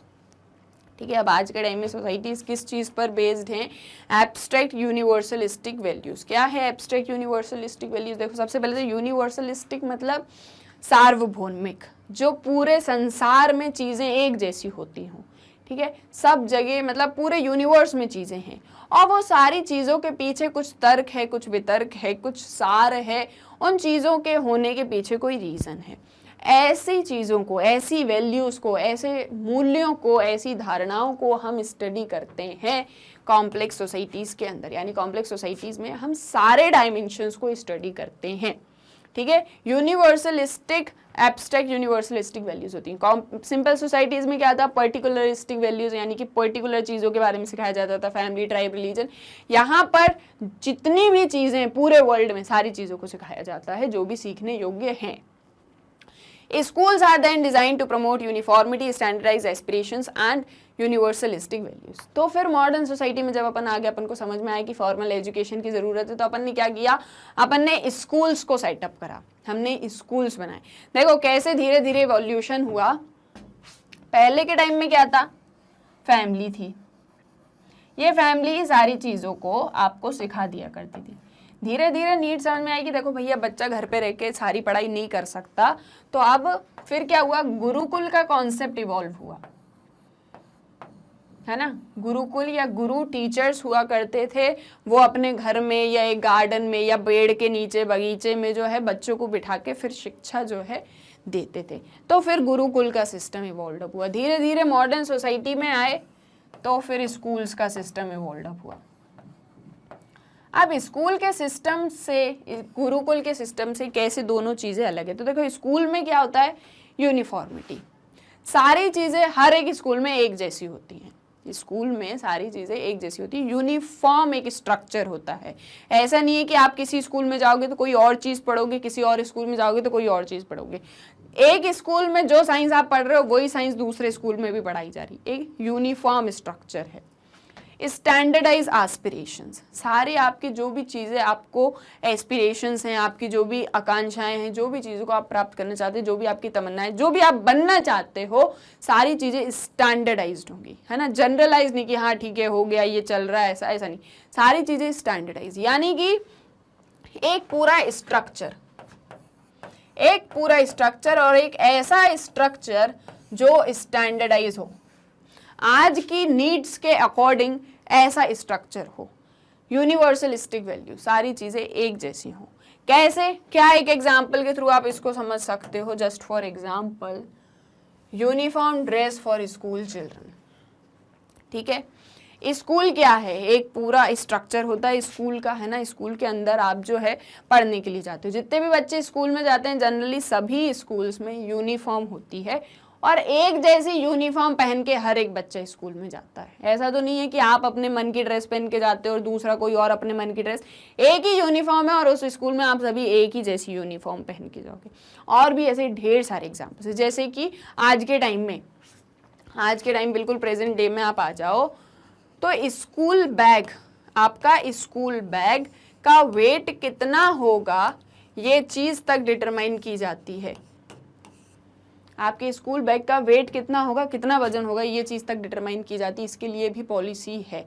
तो यानी कि एक स्ट्रक्चर है जो यूनिफॉर्मिटी को प्रमोट करता है, जो यूनिवर्सलिस्टिक वैल्यूज़ पर है, और स्टैंडर्डाइज एस्पिरेशंस, ये है स्टैंडर्डाइज एस्पिरेशन का एग्जाम्पल कि सारी चीज़ें स्टैंडर्ड हों, ठीक है। एक ड्रेस कोड होता है, एक प्रॉपर डिसिप्लिन होता है, एक टाइमिंग होता है स्कूल का। कोई स्कूल देखा है क्या जो रात के 12 बजे से स्टार्ट होता, ऐसा नहीं होता। लेकिन गुरुकुल में सारी चीज़ें अलग हुआ करती। तो यानी कि जैसे जैसे आप कॉम्प्लेक्स सोसाइटीज़ की तरफ बढ़ोगे आपको एक स्ट्रक्चर दिखने लगेगा चीज़ों का। Education in such social context has to be formal and explicit. एक ऐसे स्ट्रक्चर में सोसाइटी के, आज की सोसाइटी कैसी हो गई देखो, मॉडर्न सोसाइटी की अगर अपन बात करें, पहले की सोसाइटी तो अपन ने समझ ली, आज की सोसाइटी कैसी हो गई, मॉडर्न वैल्यूज, सारी चीज़ें मॉडर्न है यहाँ पे, पहले की चीज़ों की तरह चीज़ें नहीं चलती। लोग आज की सोसाइटी में रीज़न के ऊपर बात करते हैं, फैक्ट्स फिगर्स को ध्यान में रखते हुए फिर बात करते हैं। इसके अलावा इंडस्ट्रियलाइज्ड सोसाइटी है। अब इंडस्ट्रियलाइज्ड सोसाइटी यानी इकोनॉमिक लाइफ चेंज है, तो लोगों की जो है इकोनॉमिक, पॉलिटिकल, पर्सनल सारी लाइफ चेंज हो जाती है। ये जो लाइफ है लोगों की ये चेंज हो चुकी है आज की मॉडर्न सोसाइटी में। इसके बाद में आज के टाइम में जो बच्चा है वो घर पे एजुकेशन प्रोवाइड नहीं कर सकता, उसको कंपीटिंग नीड्स या कंपटीशन के अकॉर्डिंग उसको जो है एजुकेशन चाहिए, उसको स्किल्स चाहिए, है ना, उसको स्किल्स चाहिए, स्टैंडर्ड स्किल्स चाहिए, और सारी चीज़ों को उसको डिस्क्रिप्टिव तरीके से समझना है। जस्ट क्या चीज़ होती है, क्या सही है गलत है ये नहीं समझना, बल्कि पूरे वर्ल्ड में क्या चीज़ें होती हैं उसको ये भी समझना है, उसको यूनिवर्सलिस्टिक वैल्यूज को समझना है। यानी कि आज की जो मॉडर्न सोसाइटीज़ है उसमें बहुत सारे डायमेंशंस हैं, और ऐसे एक सोसाइटल स्ट्रक्चर में क्या आपको लगता है कि बच्चे को घर पे बिठा के सिखाना चाहिए? नहीं। तो इसीलिए हमको एक फॉर्मल एजुकेशन की सिस्टम की ज़रूरत है, हमको एक फॉर्मल एजुकेशन सिस्टम की ज़रूरत है जो हमारी आज की नीड्स को फुलफिल कर पाए। ठीक है, तो एजुकेशन पहले की सोसाइटीज़ में कैसा होता था, आज की सोसाइटी में क्या स्ट्रक्चर है एजुकेशन का, आई होप ये चीज़ें आपको समझ में आ गई होंगी। आप और भी ऐसे एग्जाम्पल सोचिए जो मॉडर्न सोसाइटी में एजुकेशन से रिलेटेड हों, जैसे कि एक हमने आपको बताया यूनिफॉर्म ड्रेस, एक मैंने आपको बताया स्कूल बैग। ऐसी और कौन कौन सी चीज़ें जो मॉडर्न सोसाइटी से आज के टाइम में अलग हैं, और कैसे आप उन चीज़ों को आज के टाइम में उनके साथ में कोप अप कर रहे हो और कंपटीशन को फेस कर रहे हो। ठीक है, तो आज के टाइम में जो एक एजुकेशन का स्ट्रक्चर है वो बहुत इंपॉर्टेंट है, और उसको फॉर्मल होना पड़ेगा, तभी आप चेंजिंग नीड्स के अकॉर्डिंग खुद भी चेंज हो पाओगे। देखो जो चेंज होता है ना वो कंटिन्यूअस प्रोसेस है, होता रहता है। अब अगर आप चेंज के अकॉर्डिंग खुद अपने आप को या अपनी सराउंडिंग को चेंज नहीं करोगे तो आप वहीं के वहीं रह जाओगे और सारी चीज़ें बदलती जाएंगी। तो इसीलिए चेंजिंग नीड्स के साथ में आपको भी चेंज होना पड़ता है। Change is a continuous process.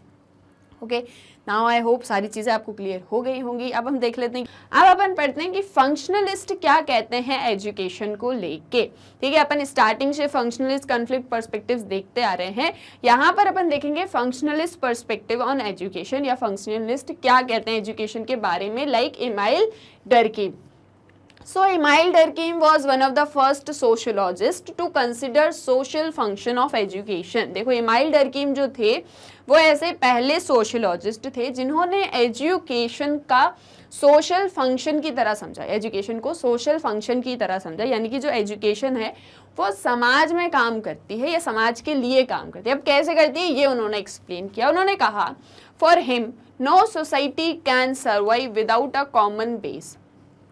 जब तक एक कॉमन बेस नहीं होगा कोई भी सोसाइटी फंक्शन नहीं कर सकती। किसी भी सोसाइटी को फंक्शन अगर करना है, देखो सोसाइटी एग्जिस्ट कर सकती है, ठीक है, जैसे सोसाइटी कैसे एग्जिस्ट कर जाएगी, बहुत सारे जो है इंडिविजुअल्स होंगे, इंडिविजुअल साथ में इंटरकनेक्ट करेंगे, इंटर रिलेट करेंगे, रिलेशनशिप में होंगे, बॉन्ड में होंगे, तो एक सोसाइटी फॉर्म हो जाएगी। लेकिन वो सोसाइटी फंक्शन कब करेगी, जब एक सोसाइटी में कॉमन बेस होगा, तभी वो सर्वाइव कर पाएगी। अपन देखते हैं जैसे डिफरेंट इंस्टीट्यूशंस होते हैं सोसाइटी में, है ना, फैमिली हो गया, रिलीजन, किनशिप, और ना जाने कितने ढेर सारे इकोनॉमिक्स, पॉलिटिक्स, ये सभी इंस्टीट्यूशंस होते हैं, सभी में रूल्स रेगुलेशंस है, इनके थ्रू सोसाइटी वर्क कर रही है ना, सोसाइटी चल रही है। तो एक कॉमन बेस की हमको ज़रूरत है अगर हमको सोसाइटी को सर्वाइव करना है तो, या हमें जो हमारी सोसाइटी को हमें आगे बढ़ाना है, उसे फंक्शन करवाना है प्रॉपरली, वो आगे अच्छे से वर्क करे, तो क्या ज़रूरत है, एक कॉमन बेस की ज़रूरत है। एक कॉमन बेस के बिना सोसाइटी वर्क नहीं कर सकती। ऐसा कौन बोल रहे हैं, ऐसा इमाइल डर्कीम बोल रहे हैं। A certain number of ideas, sentiments and practices must be inculcated in all children indiscriminately। कुछ आइडियाज, प्रैक्टिसेस, सेंटिमेंट्स, ठीक है, कुछ आइडियाज, सेंटिमेंट्स, प्रैक्टिसेस हर एक चिल्ड्रन के अंदर, हर एक चिल्ड्रन के अंदर होने चाहिए। ठीक है, हर एक चिल्ड्रन के अंदर होने चाहिए, indiscriminately to whatever social category they belong. देखो सोसाइटी है, सोसाइटी में डिफरेंट कैटेगरीज होती हैं, सोशल कैटेगरीज होती हैं, कास्ट होता है, क्लास होता है, एंड डिफरेंट जो है स्ट्रैटिफिकेशन सोसाइटी में होती है। अपन ने पढ़ा था सोशल स्ट्रैटिफिकेशन के अंदर। ठीक है, तो वो ये बोल रहे हैं कि कितना भी सोसाइटी के स्ट्रक्चर में स्ट्रैटिफिकेशन हो, इनइक्वालिटी हो, लेकिन हर एक चिल्ड्रन, हर एक चाइल्ड के अंदर कुछ आइडियाज़, सेंटिमेंट्स, प्रैक्टिसेस होनी चाहिए, उन्हें हमें सिखानी चाहिए इनडिस्क्रिमिनेटली। किसी भी बच्चे के, किसी भी चाइल्ड के साथ में हमको भेदभाव नहीं करना चाहिए, पक्षपात नहीं करना चाहिए, irrespective of social category they belong. हमें उनके अंदर कुछ आइडिया, सेंटिमेंट्स, प्रैक्टिसेस जो है इनकलकेट करनी चाहिए, उन्हें वो चीज़ें सिखानी चाहिए। जैसे कि क्या चीज़ें सही होती हैं, क्या चीज़ें गलत होती हैं, ये चीज़ होती है तो ये क्यों होती है, क्या फैक्ट्स हैं, क्या फिगर्स हैं, क्या आइडियाज़ हैं, क्या भावनाएं हैं, ये सारी चीज़ें हर एक चाइल्ड को हमें सिखानी चाहिए। इसके सिखाने के पीछे का एक मोटिव क्या है, क्योंकि जब आप उसको एक कॉमन बेस प्रोवाइड करोगे, जब आप उसको एक कॉमन बेस प्रोवाइड करोगे तो उसे पता चलेगा कि उसे सोसाइटी में कैसे फंक्शन करना है। जब वो फंक्शन करेगा तो सोसाइटी ऑटोमेटिकली सर्वाइव करेगी या फंक्शन करेगी। According to this view, education should prepare the child for a special occupation and enable the child to internalize the core values of society. तो इन सारी चीज़ों के सिखाने के पीछे का मकसद क्या है, एक कॉमन बेस डेवलप करने के पीछे का मकसद क्या है, ये चीज़ बच्चों को बतानी है कि उनके लिए कौन सी ऑक्यूपेशन सही है या वो किस काम के लिए बने हुए हैं। ऐसा फंक्शनलिस्ट पर्सपेक्टिव कहते हैं कि जब आप उन्हें आइडिया, सेंटिमेंट्स, प्रैक्टिसेस उनके अंदर इनकलकेट करोगे तो एजुकेशन के थ्रू उनको उनकी स्पेशल ऑक्यूपेशन के बारे में पता चलेगा कि उन्हें आगे लाइफ में क्या चीज़ करनी है, क्या चीज़ नहीं करनी है, और इससे वो सोसाइटी के साथ में इंटरनलाइज होंगे, सोसाइटी के साथ में मिंग्ड अप होंगे। देखो कैसे होंगी सारी चीज़ें, क्या है जो है फंक्शनलिस्ट पर्सपेक्टिव क्या कहने से। सबसे पहली चीज़ तो देखो, फंक्शनलिस्ट पर्सपेक्टिव कह रहे हैं कि एजुकेशन सोसाइटी के अंदर फंक्शन करती है। आपके पास में नॉलेज होगा, आपके पास में जो भी नॉलेज है, जो भी नॉलेज आपने गेन किया है, उसे आप सोसाइटी में जो है इम्प्लीमेंट करोगे, आप सोसाइटी को एक्सप्लोर करोगे। जब आपके पास में एक कॉमन बेस होगा, आपको पता होगा क्या चीज़ होती है, ये क्यों होती, क्या सही है, क्या गलत है, आप उन चीज़ों के साथ में रहोगे, उन्हें प्रैक्टिस करोगे, तो एक कॉमन बेस आपका डेवलप होगा। जब आपके पास में नॉलेज होगा, कॉमन बेस होगा, आप चीज़ों को समझोगे तो आपको समझ में आएगा कि आपको आगे लाइफ में क्या करना है, क्या वर्क करना है, क्या ऑक्यूपेशन में जाना है, और इस तरीके से आप सोसाइटी के साथ में कनेक्ट हो पाओगे। ऐसा इमाइल डर्कीम कह रहे हैं फंक्शनलिस्ट पर्सपेक्टिव में।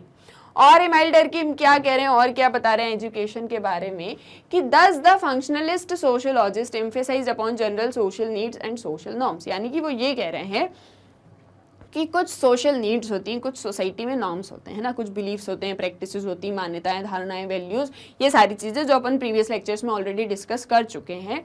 तो ये जो सोशल नीड्स हैं, ये जो सोशल नॉर्म्स हैं, ये जनरल सोशल नीड्स जो नॉर्म्स हैं, ये सभी के ऊपर फंक्शनलिस्ट सोशोलॉजिस्ट एम्फेसाइज करते हैं, इन सभी के ऊपर जोर देते हैं और इन सभी को समझने पर जोर देते हैं। यानी हर एक चाइल्ड को, हर एक इंडिविजुअल को ये सारी चीज़ें पता होनी चाहिए कि सोसाइटी कैसे वर्क करती है। देखो जनरली अगर आप फंक्शनलिस्ट पर्सपेक्टिव्स को पूरा एक तरीके से एनालाइज करो तो आपको समझ में आएगा कि हमेशा फंक्शनलिस्ट पर्सपेक्टिव बात करते हैं सोसाइटी के बारे में।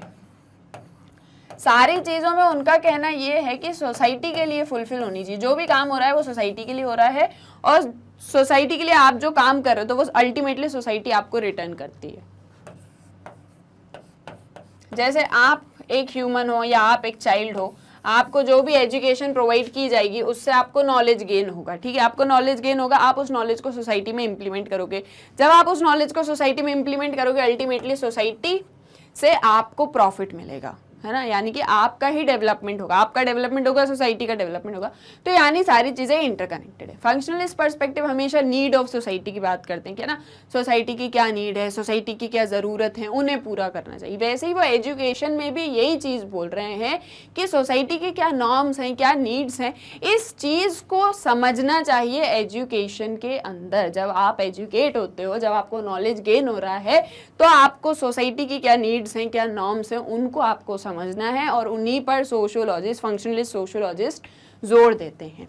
आपको एजुकेशन ये चीज़ बताती है कि आपका क्या रोल होगा सोसाइटी में, सोसाइटी के अंदर आपका क्या रोल होगा, क्या स्टेटस होगा, ये आपको आपकी एजुकेशन बताती है। जब आप एजुकेट, जैसे मैंने अभी आपको बताया ना कि एजुकेशन के थ्रू आप कौन सी ऑक्यूपेशन में जाओगे, क्या आप आगे अपनी लाइफ में करोगे, आप कैसे सोसाइटी के साथ में इंटरनलाइज होगे, ये सारी चीज़ें आपको एजुकेशन बताती है, ठीक है। एजुकेशन से ये सारी चीज़ें आपको पता चलती। वैसे ही आप जैसे मान लीजिए आज जो है, आज आप एजुकेशन गेन करते हैं, आप एजुकेटेड हो जाते हैं और उसके बाद में आप एक डॉक्टर बन जाते हैं। अब ये जो आप डॉक्टर बने हो, ये आपका स्टेटस है सोसाइटी के अंदर, और आपका रोल क्या है, आप एक डॉक्टर हो तो आपका रोल क्या है, लोगों की सेवा करना, उनकी परेशान मतलब उनकी हेल्थ रिलेटेड जो भी प्रॉब्लम्स हैं उनको सॉर्ट आउट करना, उनको हेल्प करना, है ना, ये सारी चीज़ें आपके एज अ डॉक्टर ये आपके रोल्स एंड रिस्पॉन्सिबिलिटीज़ हैं, ठीक है, कि जो भी हेल्थ रिलेटेड प्रॉब्लम्स होंगी आप उनको है सॉल्व आउट करोगे, आप उनको सॉर्ट करोगे, ये आपका रोल है। तो ये रोल और ये स्टेटस आपको कैसे मिला? आप सोसाइटी में आज सोसाइटी में देखो, जैसे मान लो सोसाइटी में कोई बीमारी फैल जाती है, ठीक है, कोई बीमारी फैल गई, उस बीमारी को कोप अप करना है, उस बीमारी से हमको लड़ना है, हमको डॉक्टर्स की ज़रूरत होगी, यानी कि डॉक्टर क्या है, एक सोसाइटी की नीड है, ठीक है। अब आप ये डॉक्टर कैसे बने हो, आपको ये रोल और स्टेटस कैसे प्रोवाइड हुआ है? एजुकेशन के थ्रू, क्योंकि आपने नॉलेज गेन किया, आपने चीज़ों को समझा, आपने सोसाइटी की नीड्स को समझा, एजुकेशन के थ्रू आप डॉक्टर बने हो और ये रोल और स्टेटस आपका है, और इसके थ्रू आप सोसाइटी की नीड्स को, सोसाइटी के नॉर्म्स को फुलफिल करते हो, उनको समझते हो। तो फंक्शनलिस्ट पर्सपेक्टिव पूरा जोर देते हैं सोसाइटी के ऊपर, ठीक है। For them education maintains and renews the social structure, transmits and develops culture. उनके लिए एजुकेशन सोसाइटी के क्या स्ट्रक्चर होगा, क्या नॉर्म्स हैं, क्या वैल्यूज हैं, क्या कल्चर है, उसको बनाए रखती है, उसको रिन्यू करती है, चेंज की ज़रूरत हो तो उसको ट्रांसमिट और डेवलप करती है। जैसे मैंने आपको बताया था अपने प्रीवियस लेक्चर में कि एजुकेशन, देखो अगर अपन एजुकेशन को फंक्शनलिस्ट पर्सपेक्टिव से समझें तो सबसे पहले तो वो किस चीज़ पर जोर देते हैं एजुकेशन में, किस चीज़ पर जोर दिया है एजुकेशन में? देखो उन्होंने first sociology, social function of education, यानी कि जो एजुकेशन है उसके सोशल फंक्शन पर जोर दिया है। एजुकेशन के थ्रू सोसाइटी कैसे फंक्शन करेगी। अब आपकी एजुकेशन आपके रोल और स्टेटस को डिटरमाइन करेगी सोसाइटी के अंदर। आपको एजुकेशन नॉलेज प्रोवाइड करेगी, तब आपको आपका रोल और स्टेटस पता चलेगा। ये चीज बता रहे हैं ना फंक्शनलिस्ट पर्सपेक्टिव। इसके अलावा जब आपको नॉलेज मिल जाएगा, आप अपना रोल और स्टेटस प्ले करोगे, आप सोसाइटी आपके थ्रू फंक्शन करेगी, सारी चीज़ों से आपको नॉलेज गेन होगा, तो आपकी सोसाइटी डेवलप करेगी। आपको लगता है सोसाइटी में कोई चेंज लाना चाहिए तो आप चेंज लेके आओगे। आपको लगता है सोसाइटी में कोई चीज़ रिन्यू करनी, वापस से उसमें एक नयापन लेके आना है, सजीवता लेके आनी है, आप वो लेके आओगे।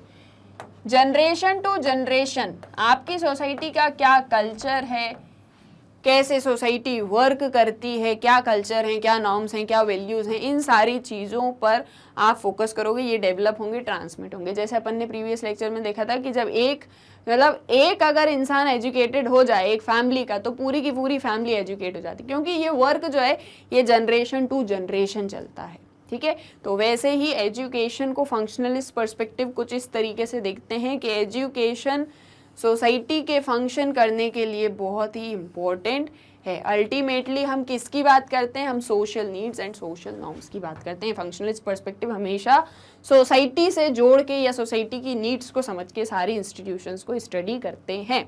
ओके, सो क्लियर है आपको ये चीज़ कि क्या है फंक्शनलिस्ट पर्सपेक्टिव। इमाइल डर्कीम क्या कहते हैं एजुकेशन के बारे में? तो वो क्या कहते हैं, कोई भी सोसाइटी एक कॉमन बेस के बिना सरवाइव नहीं कर पाता। कॉमन बेस होना ज़रूरी है, यानी कि कुछ सोसाइटी में नॉर्म्स, वैल्यूज़, बिलीव्स होते हैं और उन पर ही हम स्टडी करते हैं, उनके थ्रू हम नॉलेज को गेन करते हैं।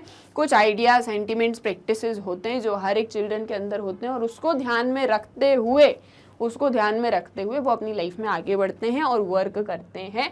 अल्टीमेटली सोसाइटी की नीड्स और सोशल नॉर्म्स को फुलफिल करते हैं। तो एजुकेशन क्या करती है? सोशल स्ट्रक्चर को डेवलप करती है, ट्रांसमिट करती है, मेंटेन करती है, रिन्यू करती है।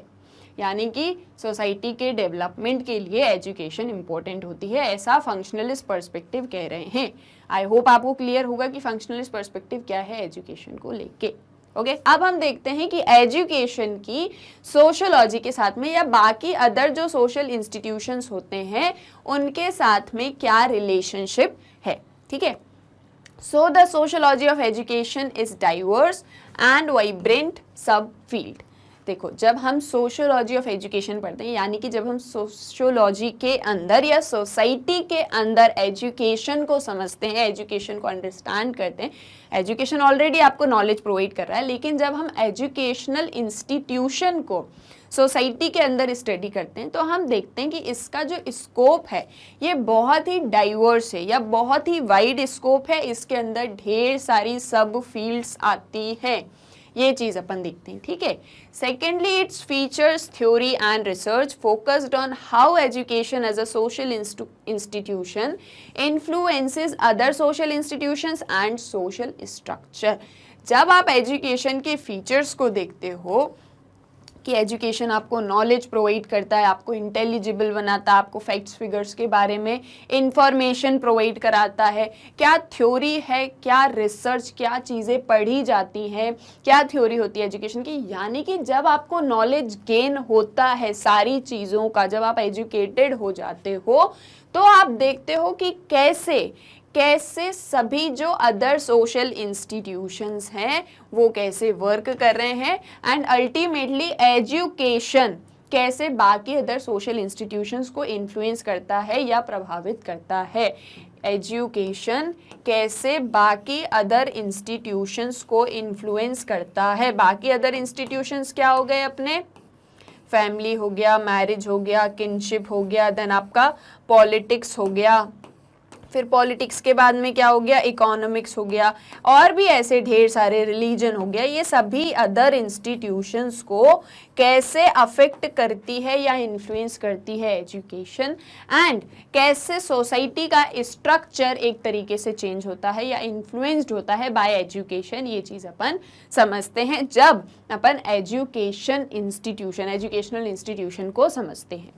It also influences the way social forces shape the policies, practices and outcome of schooling. It also influences the way social forces shape.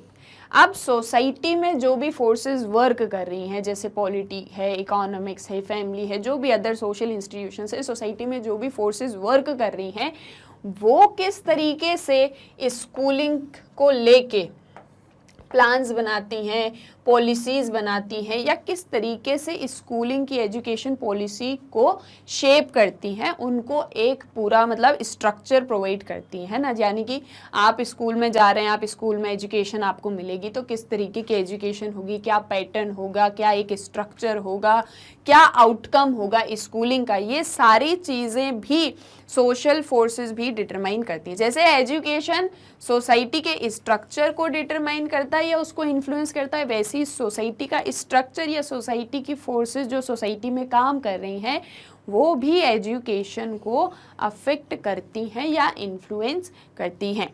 Okay, तो यहाँ तक क्लियर है आपको कि एजुकेशन और बाकी अदर इंस्टीट्यूशंस के साथ में कैसे रिलेशनशिप है। पहले तो एजुकेशन एक बहुत ही डाइवर्स है, बहुत ही वाइड स्कोप है, इसके अंदर बहुत सारे सब फील्ड्स आते हैं, या फिर मैं कहूँ सोसाइटी के अंदर जितनी भी सारी चीज़ें हैं वो सब एजुकेशन के अंदर आती हैं। एंड क्या फीचर्स, थ्योरी, रिसर्च जो भी होती है एजुकेशन की, जब आप एजुकेशन को समझते हो तो आप समझते हो कि कैसे एजुकेशन इन सभी इंस्टीट्यूशंस से लिंक्ड अप है या इनको कैसे इन्फ्लुएंस कर रहा है, एंड कैसे सोसाइटी का स्ट्रक्चर या सोशल फोर्सेस बाकी अदर एजुकेशन के इंस्टीट्यूशन को जो है इन्फ्लुएंस कर रही है। यानी कि एक दोनों के बीच में कैसी रिलेशनशिप है कि दोनों एक दूसरे को अफेक्ट करें, एजुकेशन सोसाइटी को, सोसाइटी एजुकेशन को। ओके, ये क्लियर है आपको? Then the educational system thus becomes an important mechanism for the selection and association of individuals in their future roles in the society. अब हमने देखा कि एजुकेशनल इंस्टीट्यूशन बाकी अदर सोशल इंस्टीट्यूशंस को अफेक्ट करता है, सोशल फोर्सेस एजुकेशन सिस्टम को affect करती हैं। तो एक इस रिलेशनशिप के साथ में जब इंडिविजुअल्स को नॉलेज गेन होता है, जब वो सारे फैक्टर्स को डिटेल्ड में स्टडी करते हैं तो उनको ये चीज़ें समझ में आती है, वो ये चीज़ डिसाइड कर पाते हैं कि उनको सोसाइटी के अंदर क्या फ्यूचर रोल्स प्ले करने हैं। becomes important mechanism for selection and association of individuals in their future roles. ठीक है, देखो जैसे अपन ने प्रीवियस एग्जांपल में देखा था कि आप जब आपको जब नॉलेज गेन हो जाएगा, जब आप एजुकेटेड हो जाओगे, तब आप डिटरमाइन कर पाओगे कि आपको कौन सा रोल प्ले करना है, आप किस स्टेटस पर आना चाहते हो। अपन ने डॉक्टर के एग्जाम्पल से ये चीज़ समझी थी। It is also regarded as the ground for proving one's ability.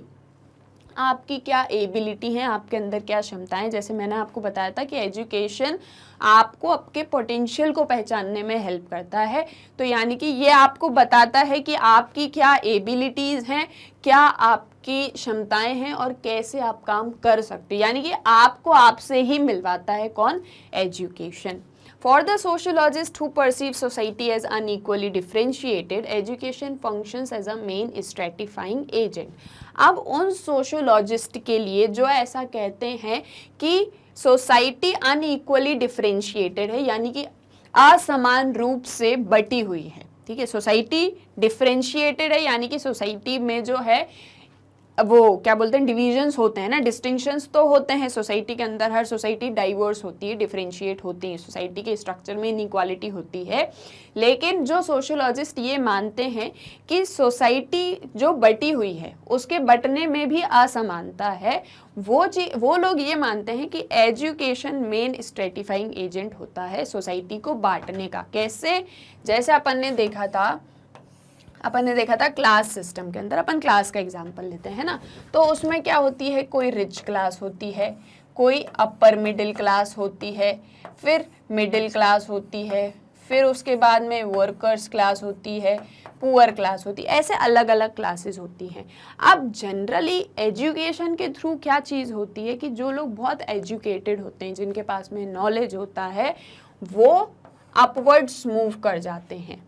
ठीक है, वो अपवर्ड्स मूव कर जाते हैं। जिनके पास में एजुकेशन नहीं होती, अच्छे से नॉलेज प्रोवाइड नहीं होता है, वो डाउनवर्ड्स मूव कर जाते हैं, है ना। एजुकेशन नहीं है तो या तो वो वहीं के वहीं स्टे करेंगे या फिर डाउनवर्ड्स ही मूव करेंगे। तो यानी कि एजुकेशन भी एक तरीके से सोसाइटी को स्ट्रैटिफाई करती है, सोसाइटी के स्ट्रक्चर में डिस्टिंक्शंस, डिविजन्स करती है। At the same time, the inequality of educational opportunity is also a product of social stratification. इसी के साथ में एक और जो चीज़ है कि the inequality of educational opportunity is also a product of social stratification. अब क्योंकि सोसाइटी ऑलरेडी बटी हुई, मैंने देखो आपको क्या चीज़ बताई, मैंने आपको बताई कि एक तरफ सोसाइटी है और एक तरफ एजुकेशन है, दोनों एक दूसरे से लिंक्ड अप हैं। कैसे, देखो सोसाइटी एजुकेशन सिस्टम को भी डिफाइन करती है, सोसाइटी के जो भी नॉर्म्स होते हैं या जो भी वैल्यूज़ होती हैं वो भी एजुकेशन सिस्टम को डिटरमाइन करती है, और एजुकेशन भी बाकी अदर सोशल इंस्टीट्यूशंस के साथ में लिंक्ड अप है। ये चीज़ मैंने आपको बताई। अब मैंने आपको बताया कि एजुकेशन से भी सोशल स्ट्रैटिफिकेशन होता है। दूसरी चीज़, सोसाइटी में स्ट्रैटिफिकेशन है, उससे भी एजुकेशन पे प्रभाव पड़ता है। कैसे पड़ता है, जैसे कास्ट सिस्टम है। कास्ट सिस्टम में क्या होता है, कोई अपर कास्ट का होता है, कोई लोअर कास्ट का होता है। तो जो अपर कास्ट के लोग होते हैं उनके पास में अपॉर्चुनिटीज़ होती हैं, उनके पास में अपॉर्चुनिटी होती है। जनरली ये देखा आया है कि जो अपर कास्ट के लोग होते हैं वो ब्राह्मण्स होते हैं, ऐसा जनरली ये टेंडेंसी है ना। जो ब्राह्मण्स हैं, जनरल कैटेगरी में आते हैं, वो अपर कास्ट के लोग हैं, और ये लोग जो है इनके पास में ढेर सारे मीन्स होते हैं ताकि ये अपने बच्चों को पढ़ा लिखा सकते हैं। लेकिन जो लोअर कास्ट के लोग होते हैं उनके साथ में तो इतना ज़्यादा डिस्क्रिमिनेशन होता है कि ऑलरेडी उनके पास में कोई अपॉर्चुनिटी है ही नहीं। तो इस वजह से अपर कास्ट के बच्चे अच्छे से पढ़ लिख जाते हैं, लोअर कास्ट के बच्चे नहीं पढ़ पाते हैं। तो यानी कि इनइक्वालिटी ऑफ एजुकेशनल अपॉर्चुनिटी, जो एजुकेशन में भी इनइक्वालिटी है कि कोई बहुत पढ़ा लिखा है, कोई नहीं पढ़ पा रहा है, किसी के पास में साधन है कि वो एजुकेशन को गेन कर सकता है, किसी के पास में नहीं है, तो ये भी एक सोशल स्ट्रैटिफिकेशन की वजह से ही है। तो यानी कि सोसाइटी और एजुकेशन दोनों एक दूसरे से क्लोजली लिंक्ड अप हैं। Then in other words we go to different schools depending upon our socio-economic background. अब जैसे जनरली हमने ये देखा है कि जो लोग गरीब होते हैं या जिनके पास में ज़्यादा पैसा नहीं होता है या वो बैकवर्ड रूरल एरियाज़ में रहते हैं, उनके बच्चे या तो गवर्नमेंट स्कूल्स में पढ़ रहे होते हैं या फिर कोई ऐसे ही छोटे मोटे स्कूल्स जो होते हैं आसपास में उनमें पढ़ रहे होते हैं. लेकिन जो इनके पास में अच्छे से मतलब सारे मीन्स हैं, उनके पास में इकोनॉमिकली वो वेल एस्टेब्लिश्ड हैं, उनके बच्चे अच्छे बड़े बड़े स्कूल्स में पढ़ते हैं और मतलब उनके पास में सारी फैसिलिटीज़ होती हैं. तो आपका सोशो इकोनॉमिक बैकग्राउंड भी अफेक्ट करता है एजुकेशन को, है ना. हम डिफरेंट स्कूल्स में जाते हैं according to our socio economic background of our family. ठीक है, इसको और एग्जाम्पल के थ्रू अभी अपन समझने वाले हैं. So as we go to some kinds of school we acquire different kind of privileges and opportunities. अब जैसे कोई एक स्कूल में जाता है तो शायद उसे अपने स्कूल जाने में पैदल ही जाना पड़ता होगा या उसके पिताजी उसको गाड़ी से छोड़ते होंगे. किसी के पास में इतने प्रिविलेजेस हैं कि वो स्कूल की बस से घर आते हैं, वहीं उसी से अपने वापस से घर जाते हैं. प्ले एक्टिविटीज़ होती है, करिकुलर एक्टिविटीज़ होती है, यानी कि एक स्टूडेंट का ओवरऑल डेवलपमेंट. लेकिन कुछ स्कूल्स में ये फैसिलिटीज़ नहीं होती, यानी कि क्योंकि आप डिफरेंट स्कूल्स में जा रहे हो तो आपके पास में डिफरेंट प्रिविलेजेस अपॉर्चुनिटीज़ हैं. और ये किसकी वजह से है? ये सोशल स्ट्रैटिफिकेशन की वजह से, जो अपन ने चैप्टर 2 में डिस्कस किया था. Gender and caste discrimination impinge upon chances of education. अब जेंडर और कास्ट डिस्क्रिमिनेशन की वजह से भी एजुकेशन पे बहुत इम्पेक्ट पड़ता है. अब ये सारी चीज़ें जो अभी अपन ने डिस्कस करी वो एज अ होल क्या है, ये मैं एक बार आपको वापस से बता देती हूँ. देखो क्या देख रहे थे अपन? एजुकेशन. अब एजुकेशन के कितने डायमेंशंस हैं और कैसे ये एक सोशल इंस्टीट्यूशन की तरह वर्क करता है ये अपन अभी देखेंगे. सबसे पहले तो एजुकेशन के साथ में जब भी हम एक चाइल्ड से अपन एक चाइल्ड की स्टोरी के थ्रू समझते हैं, ठीक है. जब भी एक न्यू बॉर्न बेबी होता है तो पहले तो उसको कुछ चीज़ें घर में सिखाई जाती हैं, फिर वहाँ से वो स्कूल जाता है. तो यानी कि सबसे पहली चीज़ें जो आती हैं वो होती है पहली तो फैमिली, और फैमिली के बाद में आता है स्कूल. यहाँ पर जो है आप नॉलेज गेन करते हैं, ठीक है. आप एजुकेटेड होते हो, आपको सारा कुछ नॉलेज प्रोवाइड किया जाता है. आप नॉलेज गेन करते हो, आपको समझ में आता है कि आप आगे चल के सोसाइटी में क्या स्टेटस एंड रोल प्ले करने वाले हो, आप क्या बनोगे, आप क्या करना चाहते हो, कैसे आप समाज में डेवलपमेंट लाना चाहते हो. एजुकेशन के थ्रू सोसाइटी का डेवलपमेंट होता है,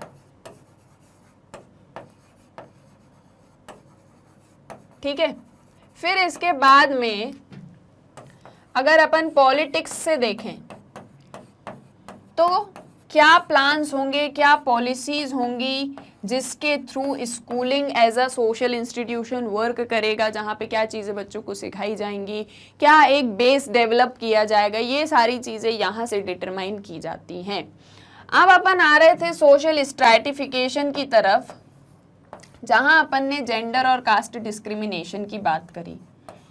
अब हमने देखा है हमारी सोसाइटी में जेंडर, यानी कि जेंडर को लेके भी एजुकेशन के उसमें बहुत ज़्यादा डिस्क्रिमिनेशन होता है. जैसे कि जो मेल चाइल्ड होते हैं या जो मेल चिल्ड्रन होते हैं उनको एजुकेशन प्रोवाइड की जाती है, वो जितना चाहें उतना पढ़ सकते हैं. लेकिन जो फीमेल चाइल्ड होती है उनको बहुत कम इनिशियल एजुकेशन या प्राइमरी स्कूल्स तक एजुकेशन प्रोवाइड की जाती थी पहले के टाइम में. आज के भी टाइम में मतलब रूरल बैकग्राउंड्स में या ट्राइबल बैकग्राउंड्स में अगर हम देखें तो यही एक पोजीशन है कि लड़कियों को जो है मुश्किल से मुश्किल मतलब बहुत ज़्यादा अगर होगा तो 10th या 12th तक की एजुकेशन, उसके आगे की एजुकेशन प्रोवाइड नहीं की जाती. इवन बहुत सी गर्ल्स चाइल्ड जो हैं वो 8th तक ही एजुकेशन ले पाती हैं, फिर उसके बाद में उन्हें घर के काम काज में लगा दिया जाता है और उन्हें आगे की एजुकेशन नहीं मिलती. अब ये एक चीज़ जो है कि जेंडर डिस्क्रिमिनेशन जो यहाँ एजुकेशन को हो रहा है तो ये सोसाइटी में हो रहा है, इसके लिए क्या होगा, समाज में आवाज़ उठाई जाएगी. ठीक है, हम देखते हैं कि हम जब देखो पॉलिटिक्स काय से रिलेटेड होती, पावर से रिलेटेड होती. हमने ये चीज़ देखी थी. पावर गेन करते हैं जो लोग रूल करना चाहते हैं, वो लोग पावर को गेन करते हैं और हम उनकी पावर को क्यों एक्सेप्ट करते हैं, क्योंकि हमको ऐसा लगता है कि इनके पास में अथॉरिटी. ये अपन ने politics as a social institution में डिस्कस किया था. तो देखो पॉलिटिक्स में आप पावर गेन करोगे, हम आपको पावर में लेके आए, आप हमारे ऊपर रूल कर रहे हो, तो ये आपका काम है कि समाज में जो भी गलत चीजें हो रही हैं उसको आप कर्ब करो।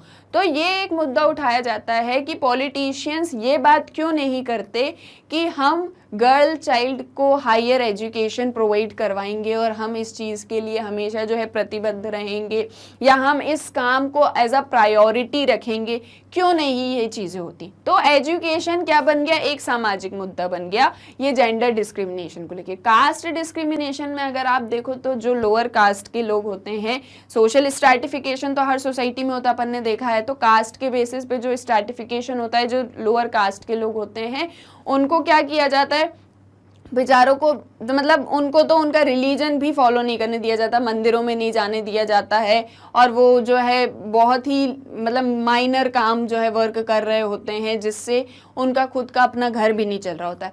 ऐसी पूरी परिस्थिति में वो कैसे अपने बच्चों को पढ़ाएंगे, तो और ना ही उनके बच्चों को स्कूल्स में एक्सेप्ट किया जाता है। यानी कि पहले की सोसाइटीज़ में तो ऐसा हुआ करता था कि जो अपर कास्ट के बच्चे थे वो उनका टाइम दूसरा था गुरुकुल जाने का, और जो लोअर कास्ट के बच्चे थे उनका टाइम दूसरा था गुरुकुल जाने का, क्योंकि वो अपर कास्ट के बच्चों के साथ में नहीं बैठ सकते थे।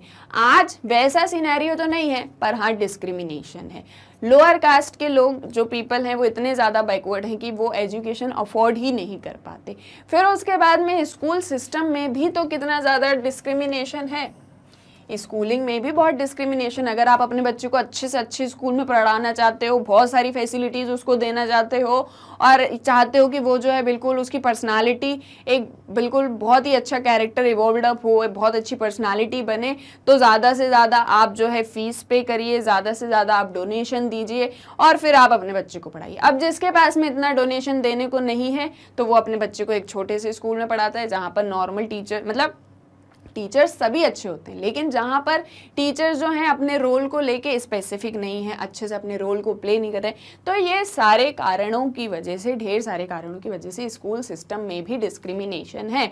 और ये जितना भी डिस्क्रिमिनेशन है इसके लिए कौन जिम्मेदार है, पॉलिटिशियंस, क्योंकि इन्हें हमने क्यों लेके आए पावर में, ताकि ये हमारे लिए वर्क करे। अगर ये हमारे लिए वर्क नहीं करते तो वो इनकी जिम्मेदारी बनती है ना, वो इनकी रिस्पॉन्सिबिलिटी है।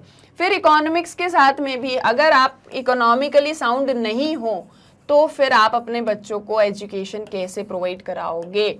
और दूसरी चीज़ कि आपको अगर अपनी इकोनॉमी को ग्रो करना है तो एजुकेशन मस्ट है।